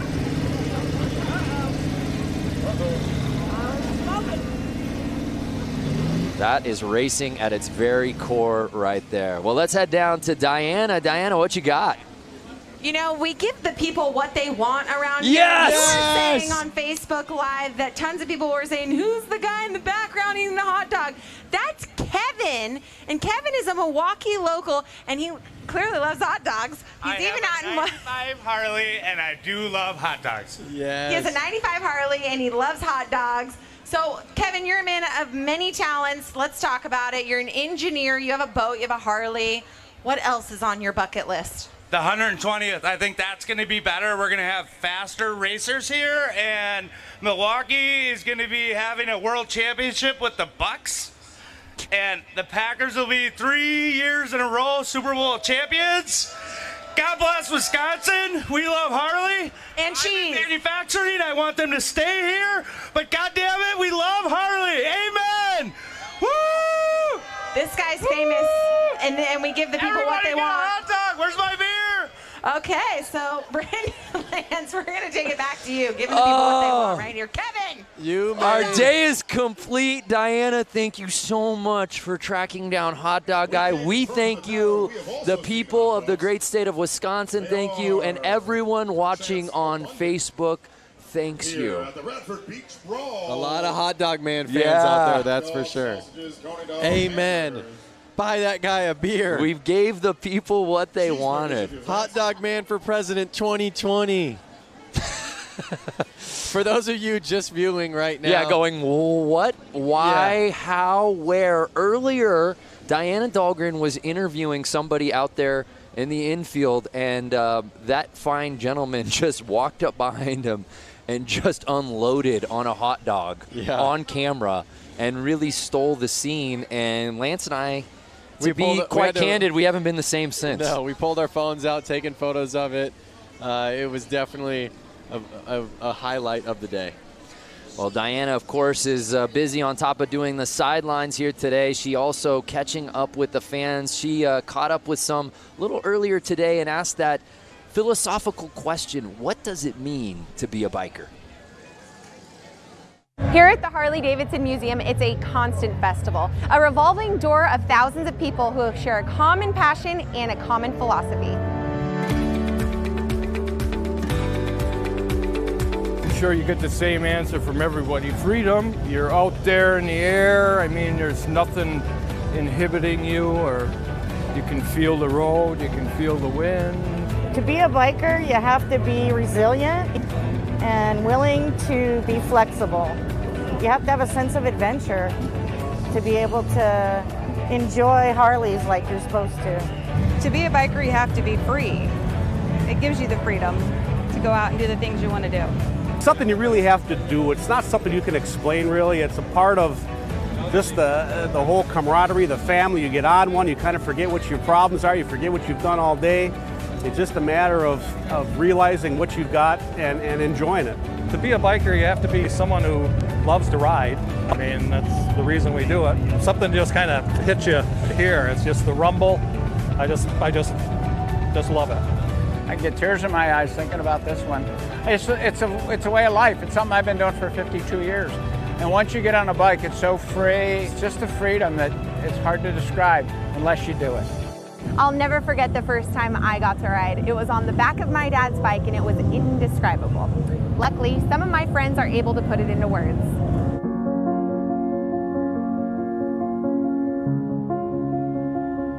I started riding when I was very young. I had two older brothers that rode, put me on a bike when I was very young, pushed me and said go, didn't tell me how to stop, nothing.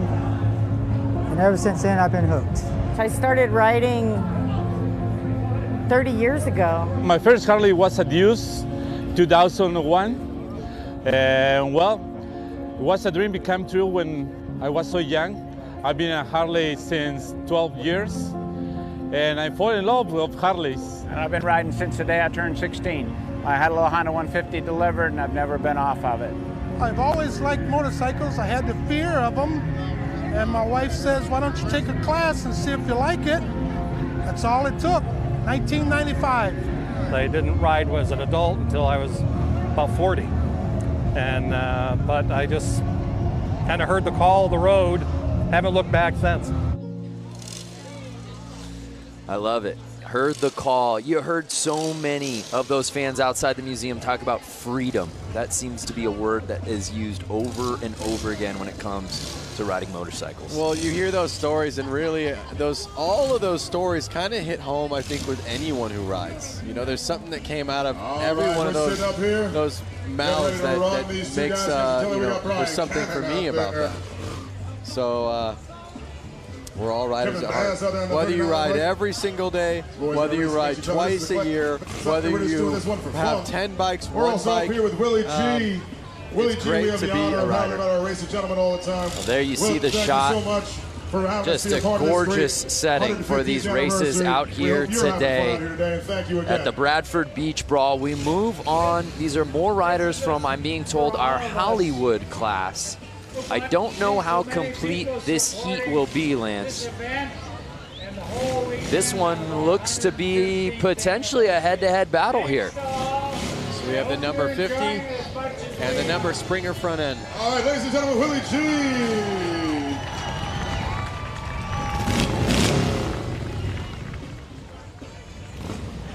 So that 50 bike has had no problem with this course out here today.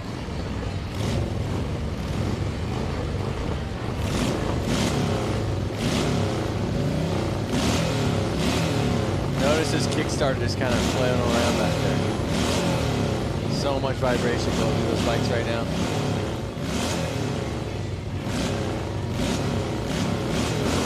And they're off.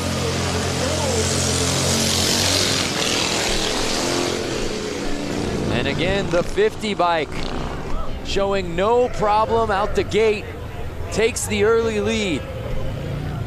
Is 50 gonna do it again? Yeah, let's find out. He's leaving the inside open. Number 39. But no, 50 around that turn is able to maintain the lead. There may be no looking back for him now. The Hollywood 80 exhibition race. Look at him roosting.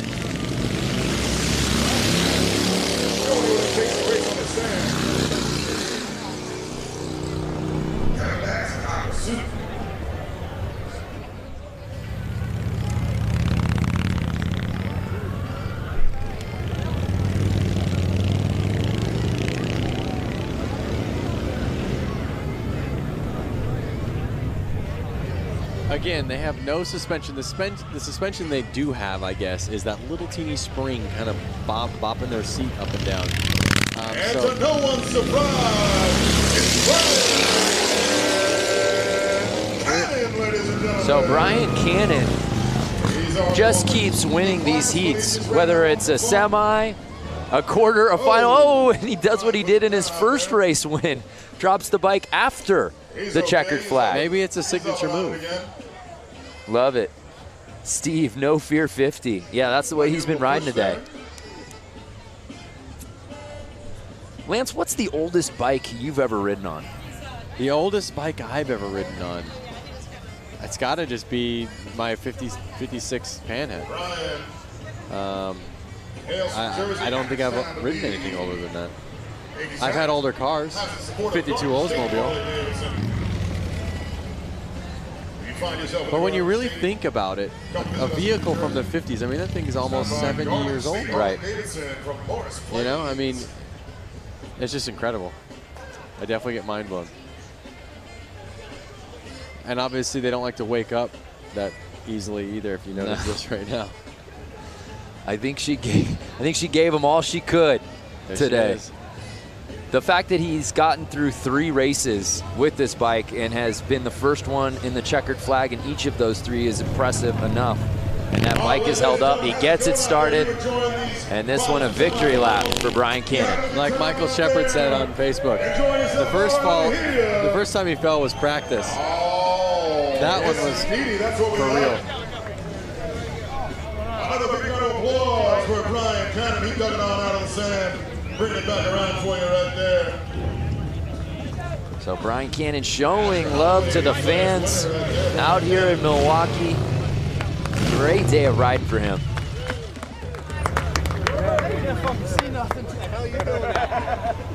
I was trying to go real fast into the turn and then break the downshift. It's the Harley-Davidson 115th anniversary celebration. We had Flat Out Friday last night in downtown Milwaukee.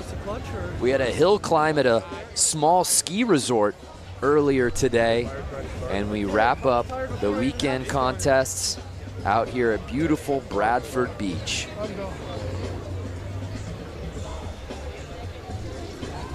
no bad seat in this house because, well, Lance, we're at the beach. That's right. Weather's nice. Beautiful sky. Sun slowly setting. Ooh, Daryl Jewell, first bike was a 1960 Triumph Cub.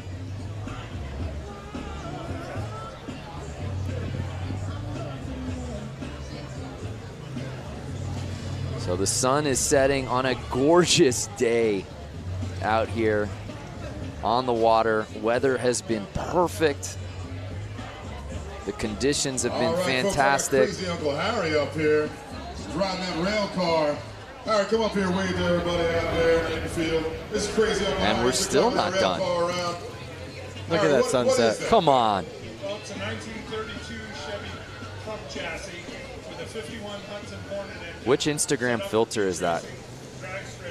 That's hashtag no filter. No filter right there. That's just real life. All right, great. And you got another Hudson, right? What's that one all about? I've got two others. I've got a So it looks like we've got our next class starting to slowly line up. We'll get word on who that is. Thank you, Harry. We see the 1188 bike Uncle Harry, man, out he's here. that rail car. I'm being told it's the brakeless 45. That's about it for that. We won't see that anymore. We got to give that some TLC in the pits. We're going to run this brakeless. Those are some boots right there. Final out here. That's the brakeless 45 class. They are. How long do you think it takes to lace up? Those look brand spanking new. Killer boots, man. He's new boot scooting. So who will join the 1188 bike? This isn't just a timed race. Let's get some competitors out here. Yep. Well, one thing I have to say is the hooligans are coming up right after this class. And I'm excited to see those guys bang bars. Yeah. You know, Ooh. Rubbin's racing. Chad Mata with an interesting idea pitch. Hot Dog Man on a bike. Maybe for that last hooligan race, we can get him out here? We've definitely already signed a contract with him. I'm actually representing him now, by the way. He's my client. So it's all got to go through me. Holy cow. I'm going to get my 10%. Believe you me.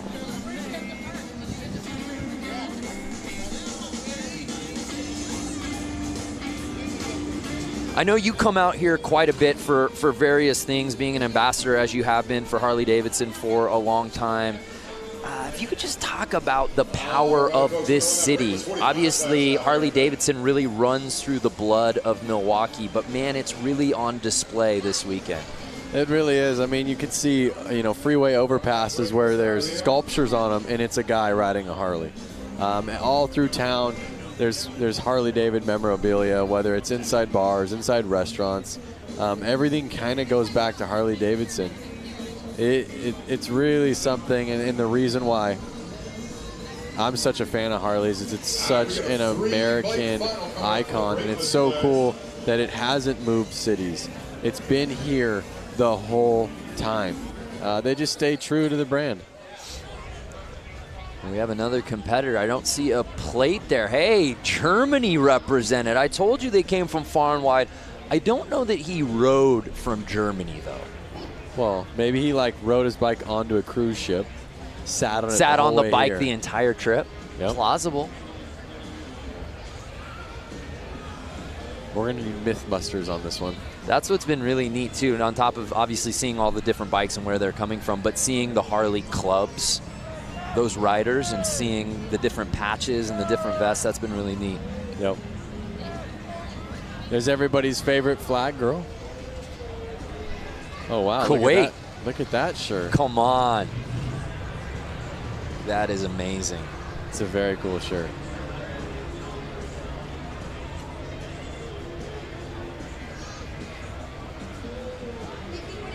Charleston, South Carolina represent. And as we're taking a tour of different fans watching here in attendance from different places, again, let's reset the question on Facebook. Where are you people watching from?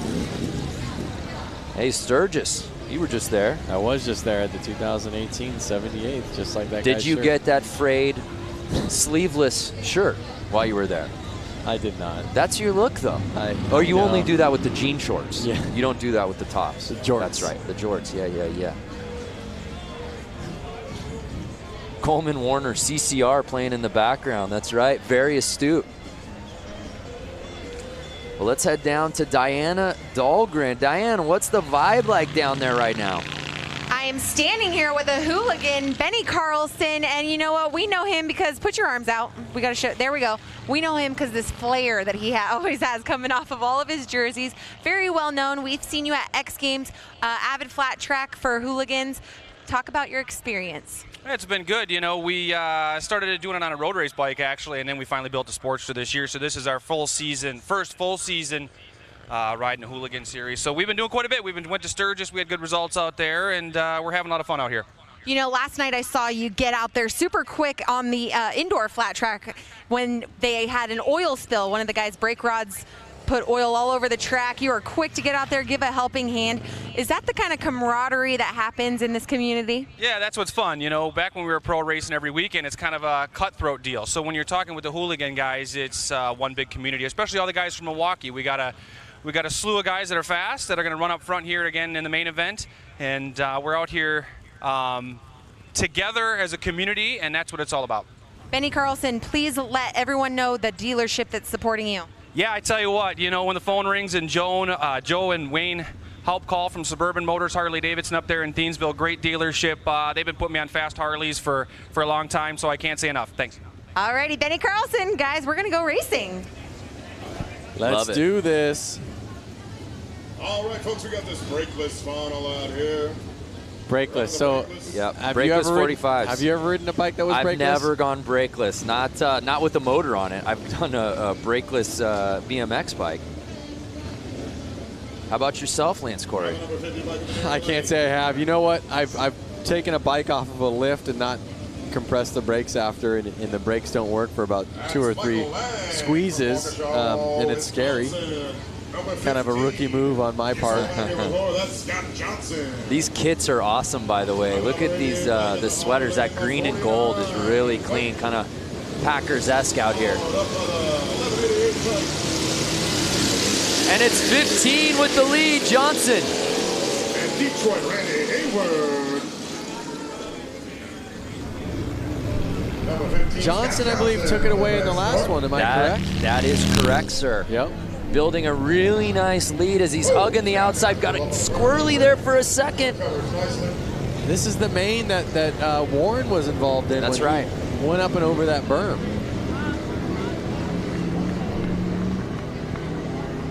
There you go. And right now, Johnson just building that lead as he hugs that outside wall. I was just going to say, notice how Johnson's almost kind of riding the berm. Listen to his bike rip by.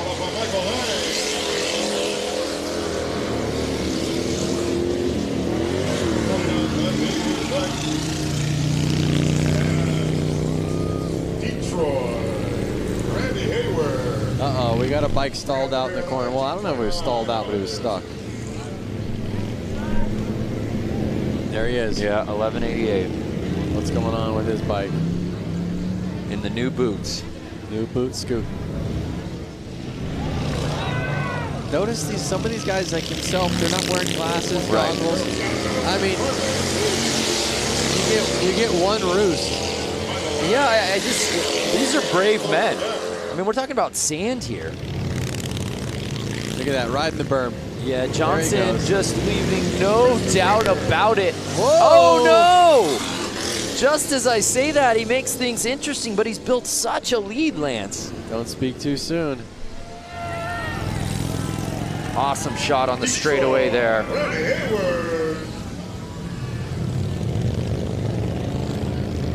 Look at that.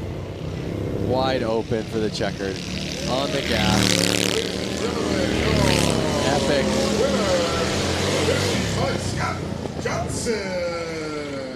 So Scott Johnson takes the checkered here in the brakeless 45 class. Yep. And he went out front. He owned that race. Yeah, there was no doubt. Got the whole shot. Rode outside early, and then there was no looking back. Let's take another look right out the gate. Just so much control right from the start. He had it in his eyes. He had it in his brain. I'm going to be the first one in corner one. I'm going to rail these corners, and I'm going to take home this checkered flag. Scott is a local, so, you know, did he sleep in his own bed tonight? Was he the most comfortable? Was he secretly training on these beaches? Big round of applause for Randy, everybody. Detroit. Yes. Nearly a 90-year-old bike. Yeah, just incredible. 1929. So awesome. So Scott Johnson, he did make it interesting a little late, but again, just had such a sizable lead. No one could catch him.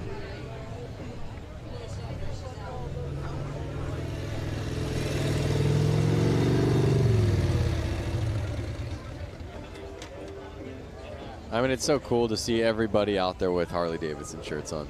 You know, I mean, it just shows you that Harley means that much to them. Yeah.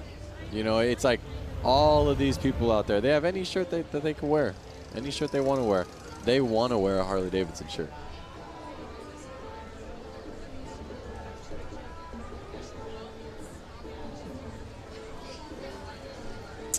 While we get this course maintenance underway, let's look back at this week. Diana Dahlgren went out to the Harley-Davidson Museum for a tour unlike any other.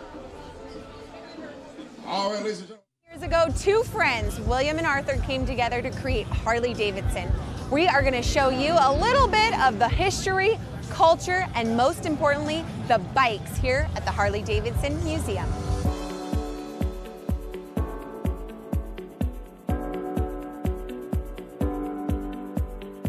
Behind us is the bike that started it all. Yep.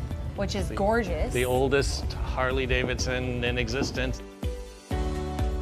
Both Bill Harley and Arthur Davidson were really avid bicyclists, and Bill Harley actually worked for a bicycle company here in Milwaukee, and their first project was to build a motor to literally put in a bicycle. You can see how they kind of shaped the frame so that it would embrace the engine, and that kind of set the standard for what we still do now. Can I write it out of here? Well, first of all, you'd have to guess it up. This is actually dated July 20th, 1901. This is original. So this is the original drawing from Bill Harley And for, where did you recover? for How a did bicycle. you recover this? The Harley family saved it. They had the foresight to save stuff from almost the very beginning. Over there is the book from 1907 when they incorporated, and they actually began a program of saving at least one bike new right off the line in 1915. Wow. And we do that to the present. When we were back there, you know, you look and this looks like a whole motorcycle. Right. And as you walk in, Wow, I didn't even notice that till now. That's amazing. See, it This works. thing's completely taken apart. so, you know, the idea here in this whole room is to give people, you know, a sense that the engine from the first bike we built today is the, you know, real heart of the motorcycle, both, you know, obviously from making it go, but from a design point of view, we always show that beautiful engine like it's a jewel in a setting. We want to give people a sense of, you know, how these things work, and we make it interesting.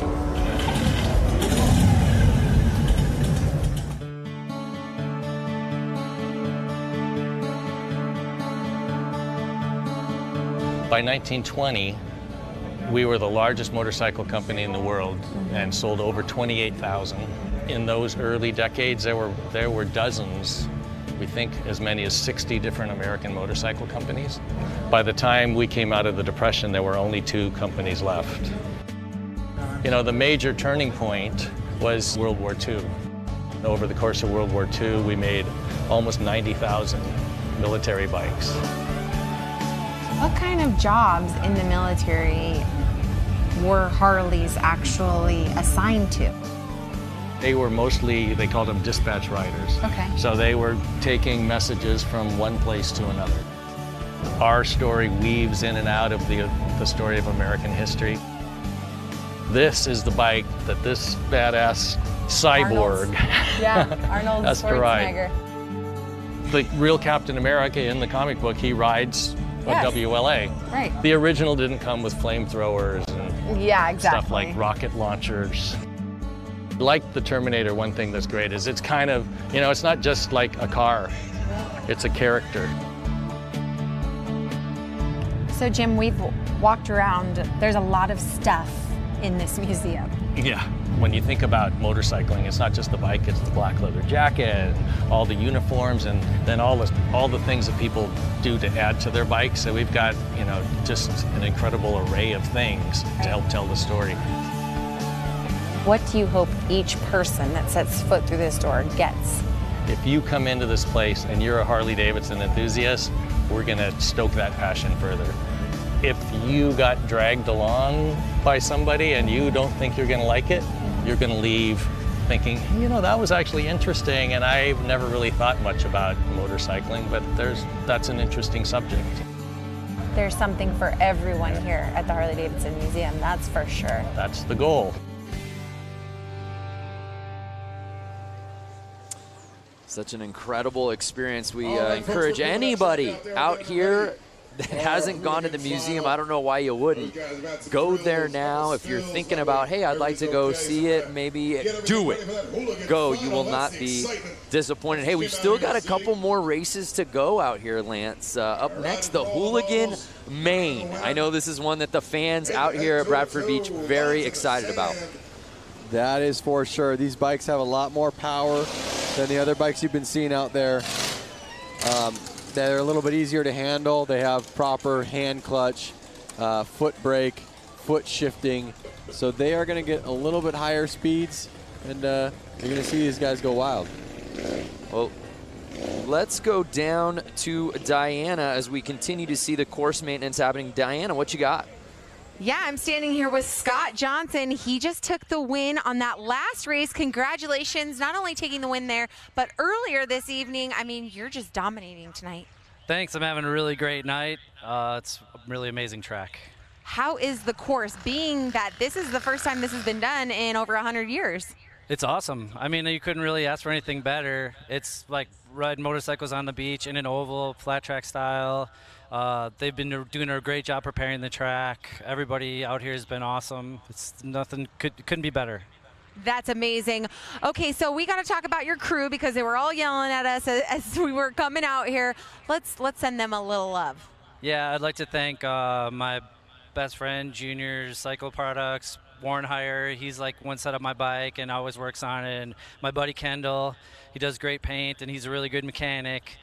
My buddy Jeremiah, who's in town to help out, and of course Harley-Davidson for throwing this amazing event. Yeah, Harley-Davidson. This is just this is epic. I mean, I hope people understand how completely epic this is.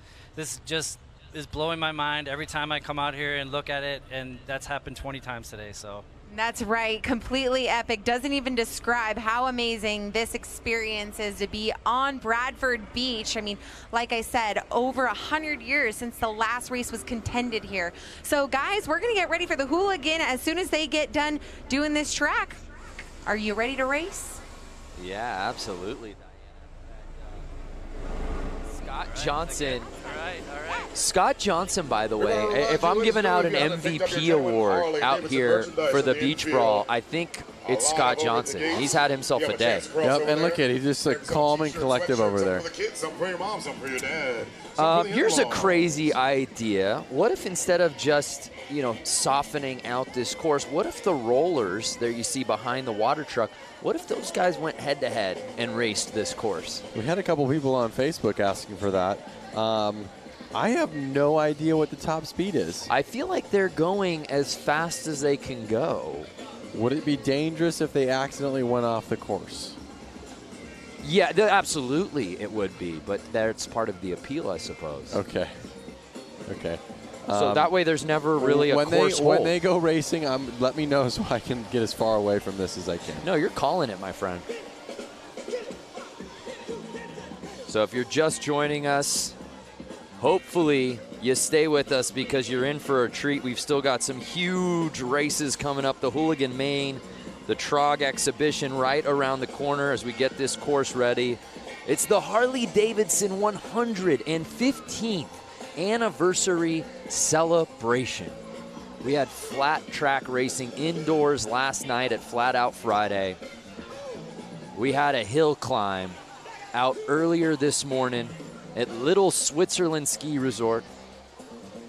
And we end our night out at the beach. All right, folks, we're wrapping up the track maintenance. We're sending these boys around for the Bradford Beach Brawl. And I believe that if the viewers watching right now didn't have an opportunity to tune in live to last night's flat track racing as well as this morning's hill climb, they can actually go through Harley's Facebook, find those videos, be able to kind of watch the times that they want to watch. Ooh, that is correct, sir. Yeah, so right now we're live. If you're watching the beach, we are very much live, but you can go back and relive the great moments from the weekend. Say you're a big hill climb fan, but you missed it. You had Saturday plans. All good. Go find the video of all the races. We got a cornucopia of highlights for you to go watch. Go find the video of JJ launching his Sportster up Little Switzerland Mountain. Was that ever a run? Let's head back down to Diana. Hey guys, I'm back down here on the gorgeous beach, and I'm standing here with this very tall gentleman, Brock St. Clair. Did I get it right? St. Clair? Yeah. Yes. Okay, the only reason why I know his last name is because I thought it was the city where he was from. Anyways, long story short, we'll move on. Okay, Brock. Yes. We are here at the 115th anniversary. As you know, huge parties happening all week long. We've been together hanging out in the festivals and concerts and all these events. How has your experience been as the Freedom intern? Undescribable. I mean, it's been such a life-changing experience, and it's so much that it's really one of those things where right now there's so much happening. It's incredible, but I know that in the future, especially, I'll look back and be like, oh my God, I actually did all those insane things. But yeah, no, definitely amazing, and it's incredible to be a part of this anniversary and all the excitement involved. Let's tell everyone what the Freedom Intern Program is. Explain to everyone who's watching. Sure. So myself and 7 others were given motorcycles, given training, and we've essentially traveled the country and gone to motorcycle events, gotten invested in motorcycle culture, and captured our experiences, documented on social media, and had a really great time doing it. He forgot to mention that him and 7,400 other people in the world, 7,500 other people applied for his position. Only you and 6 other people got it from all over the world. Tell us where you started for the ride home. I started in the Northeast. I was in Boston, and I met up with the crew in York, Pennsylvania, which is where the plant is. So we got to tour, and then we rode back with the crew. They were all great. It was super fun. And go through the rest of the Freedom interns. Where did they start? Or where were they riding this summer, I should say? Okay, so Tessa and I rode out to the West Coast initially. Alex was down in the Southeast. He started in Florida and then was all about, I think he went all the way out to the West Coast too. Has done like 11,000 miles. He did the Iron Butt Challenge, actually, which is 1,000 miles in a day, which is insane. Emma's out in California. Han has been up in the Northeast through Maine. He's from Ohio, and he's been really just all over. I mean, like, we've seen so much of the country in such a cool way. I mean, there's no better way to do it than on a motorcycle, so really awesome. Well, these 7 Freedom interns, they went through extensive interviews, and they were the lucky winners. Congratulations. Thank you for representing our brand, Harley-Davidson, in such a wonderful way, showing young people as well. He's only 21 years old, showing the young generation that they can take out a huge hog, a street glide, and roll it around the country, 14,000 miles worth, give or take. So thank you so much, Brock. Thank you to the rest of the Freedom interns. We hope to see more Freedom interns next year and the years to come. Hopefully at the 120th anniversary, we'll see some more, and we'll see Brock come with, hey, maybe a wife or kids. Yeah, we'll see. All right, guys, we're going to take it back up to you. Hashtag Find Your Freedom. That is such an amazing program. You know, I applied. Didn't even hear back from admissions. Yeah, because you weren't going to college, train a real intern. Oh, is that what it is? I think they said they were out of college. Or oh, that makes me feel better then. Why I didn't get in. I would love the job.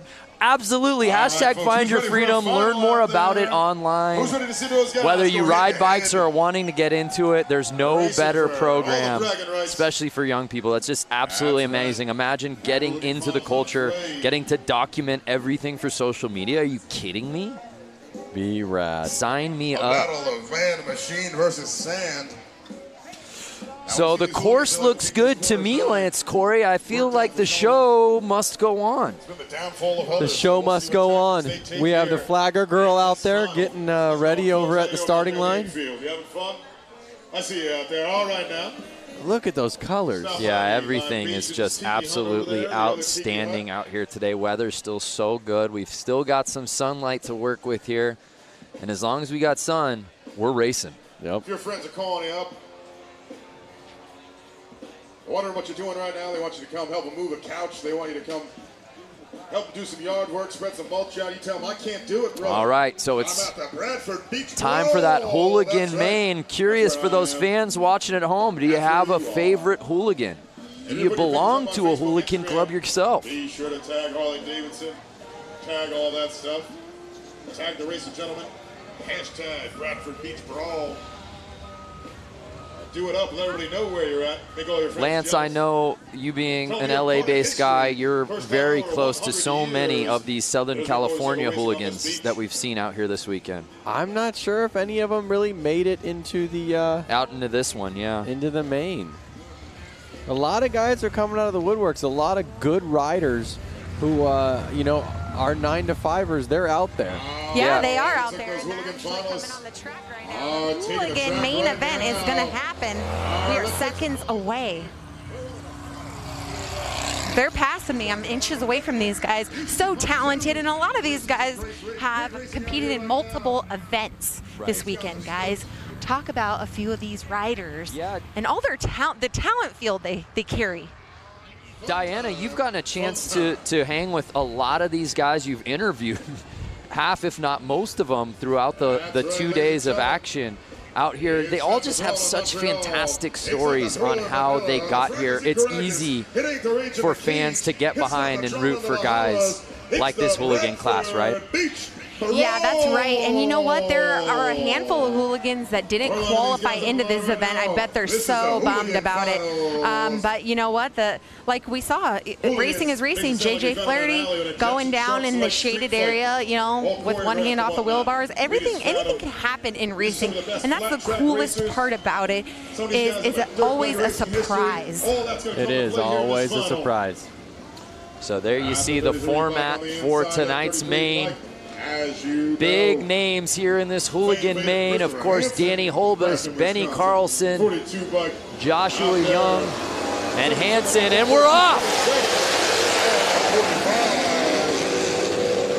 And again, remember, these bikes are faster and they're easier to handle than those old bikes. We're gonna see some fast racing here. And we're seeing more of the same from Hansen. We saw it earlier in his previous heat, taking the lead, going tight on the turns, and he looks like the one to beat, Lance. It looks like he's out there in front. He's not letting off. Looking back. But he's looking back. He's hearing footsteps. It's Holbus, 142, trying to make the pass. Riding that outside line. Is the outside going to be faster? We'll see on the straightaway. Does he pass him? He slingshotted that outside corner. Oh, shaking, baking his way past 33. Is he going to keep staying on the outside? Is that going to be faster? We'll see, and the strategy works, Lance. They are on the gas. Now can Hansen return the favor on the inside? Look at him. Oh, he's gone. Wow, look at how rutted it's getting. Even after all that course maintenance, Lance. These bikes are powerful and they are roosting. Amazing. 2 laps to go. But Danny Holbus has been primarily riding on the outside, and he's holding the lead. Notice Holbus on that corner, on corner 4. He's actually riding the berm. Look at how high up he's going. Look at that. He's getting up on the berm. Watch him come out of this next corner. That's not easy to handle that bike through that. Watch him come up on this berm right here. He went up. Yeah, he's riding up on the wall. And that's it. Danny Holbus winning the Hooligan Main out here at the Bradford Beach Brawl. After Hooligan winner, ladies and gentlemen. Hopefully we can get a replay of that pass. Yeah, that was awesome. That was the pass of the night for sure. Holbus takes the win, followed by Hansen and Mishler rounding out your top three. I hope you guys can hear that, those engines ripping by our booth. And again, it was Hansen taking the early lead, had the whole shot, was riding the inside, couldn't ask for much more, but then you just see 142 Holbus zooming around that corner and on the straightaway, and there was no looking back, Lance. Yep, it was that slingshot effect. Look at these ruts, just squirrely. A well-deserved victory lap. Running around with a checkered flag, showing that pride that he just won. And these guys didn't just win this race. He had to go through qualifiers, heats to make it here. Oh, 100%.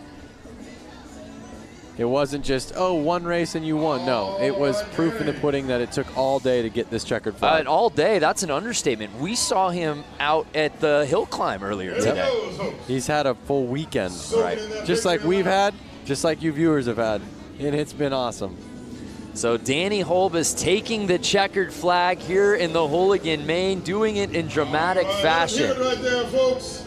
That was his victory lap, winning that Hooligan class. That's exciting, ladies and gentlemen. Danny. Dan Mulder, 142, was riding the wall of death. Danny Holbus, that's right. So awesome. So a great win for Danny, a great race all the way around.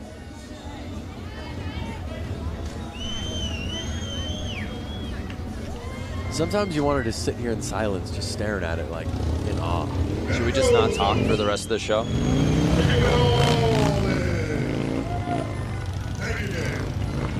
Hopefully Diana can get down there and get a quick interview with him. Repping Milwaukee Harley-Davidson. Danny Holbus, and let's send it down to Diana, who's with our winner. Oh, he said he had a funny story with me, but anyways, this is Danny Holbus. Big round of applause for our Hooligan winner. This has got to be such a special feeling for you here this weekend. Huge party happening, and you took the win for the Hooligan class. Yeah, I'm super pumped. I have so many friends and family here. It's been a super awesome day. I just can't thank everybody enough that's had my back. You know, all my friends, everybody at Milwaukee Harley, Fuel Cafe, WFO Racing Online, Blue Moon Customs, Von Zipper. I just can't thank everybody enough. I'm so happy. Like, I woke up this morning and we went to the hill climb and it was pouring rain and I didn't even think that was gonna happen. And it turned out perfect. Perfection. He rode the outside line for the win. Give another round of applause for your Hooligan winner, Danny Holbus. What an awesome race. What a win it was. I want to hear the story that he was teasing to Diana before he got the mic. We'll get that later, I suppose. But Danny Holbus, heck of a day. Saw him out at Hill Climb, performed super well out there. Made his way over here to the beach. Uh-oh, is this another Hooligan class? These are all a bunch of hooligans that I see. What gave it away? They're shirts that say Hooligan? But wait a second. No, I see. This looks like TROG up here at the starting line. So right now we're racing that TROG 45. These are the TROG 45s here. TROG 45 class, these are all. Our final race of the evening. Do you know what TROG stands for? Tell me. The Race of Gentlemen. The Race of Gentlemen, which makes sense as today's race is presented by the Race of Gentlemen. There you go. TROG. 2 and 2 together. You think that was a coincidence? But did you not really know? No, I just wanted to hear you explain. We talked about it in meetings all day long. The race of gentlemen, TROG. Keep an eye on these guys. So this is it, the final race of the weekend here at the Harley-Davidson 115th anniversary celebration. These guys are about to give it all they got. In the finals of the TROG 45 class. Checkered flag girl looking at them, making sure they're all ready to go. And they're off! 6 bikes, our final race, oh no!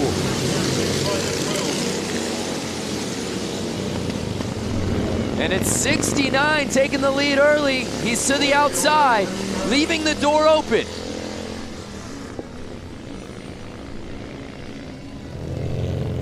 There they are again. Compared to the hooligans, these bikes are a lot harder to ride.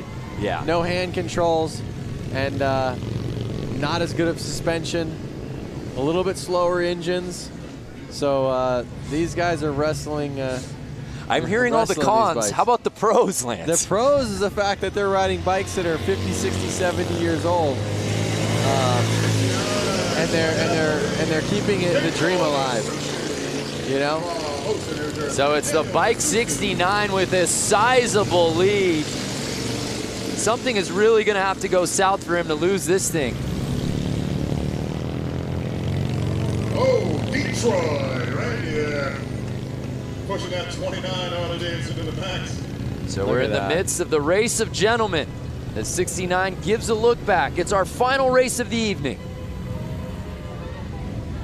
On the gas, their hands got to be tired, their arms, their forearms got to be tired.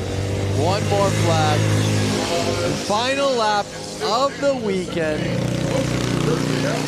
These guys are going to lay it all out on the line right here, right now. Trying to chase him down. Uh-oh, making it interesting. They're getting tired, the track's getting rough. Currently in third. Can they keep it together?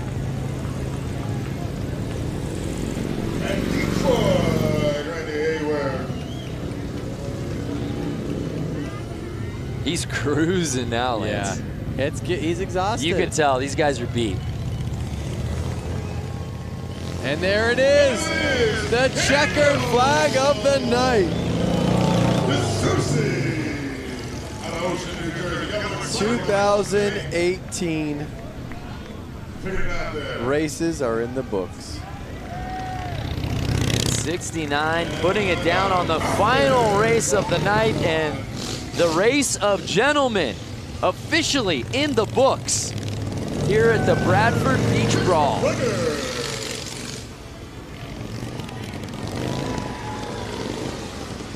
Harley-Davidson. Man, I could just watch this shot over and over again. Oh yeah. And Detroit, Randy.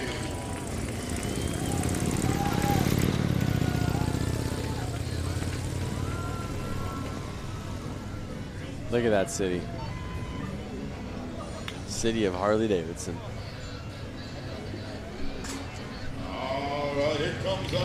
What a day of racing. What a weekend of racing. Congratulations to all our competitors here at the Bradford Beach Brawl. We kicked things off last night under the lights in the arena with Flat Out Friday. All the guys and gals putting on a show under the roof. So much fun, so many different classes full of mayhem. Everyone getting involved in the action. And the fun just continued as we moved on to today. This morning, the Harley-Davidson hill climb at Little Switzerland. Lance, some bikes had more trouble than others. That is right. But everyone seemed to have the time of their life, particularly on that mogul. Definitely, the mogul is what separated them today. Yeah, absolutely. The riders and the fans alike pushing all of the extremes, the pouring rain, and then we wrapped up our weekend of racing with all of our classes out here for the Bradford Beach Brawl presented by the Race of Gentlemen. It seemed like every class had a little bit of everything. It's been awesome. What a weekend of racing. Thanks so much for watching the 115th anniversary Harley-Davidson celebration.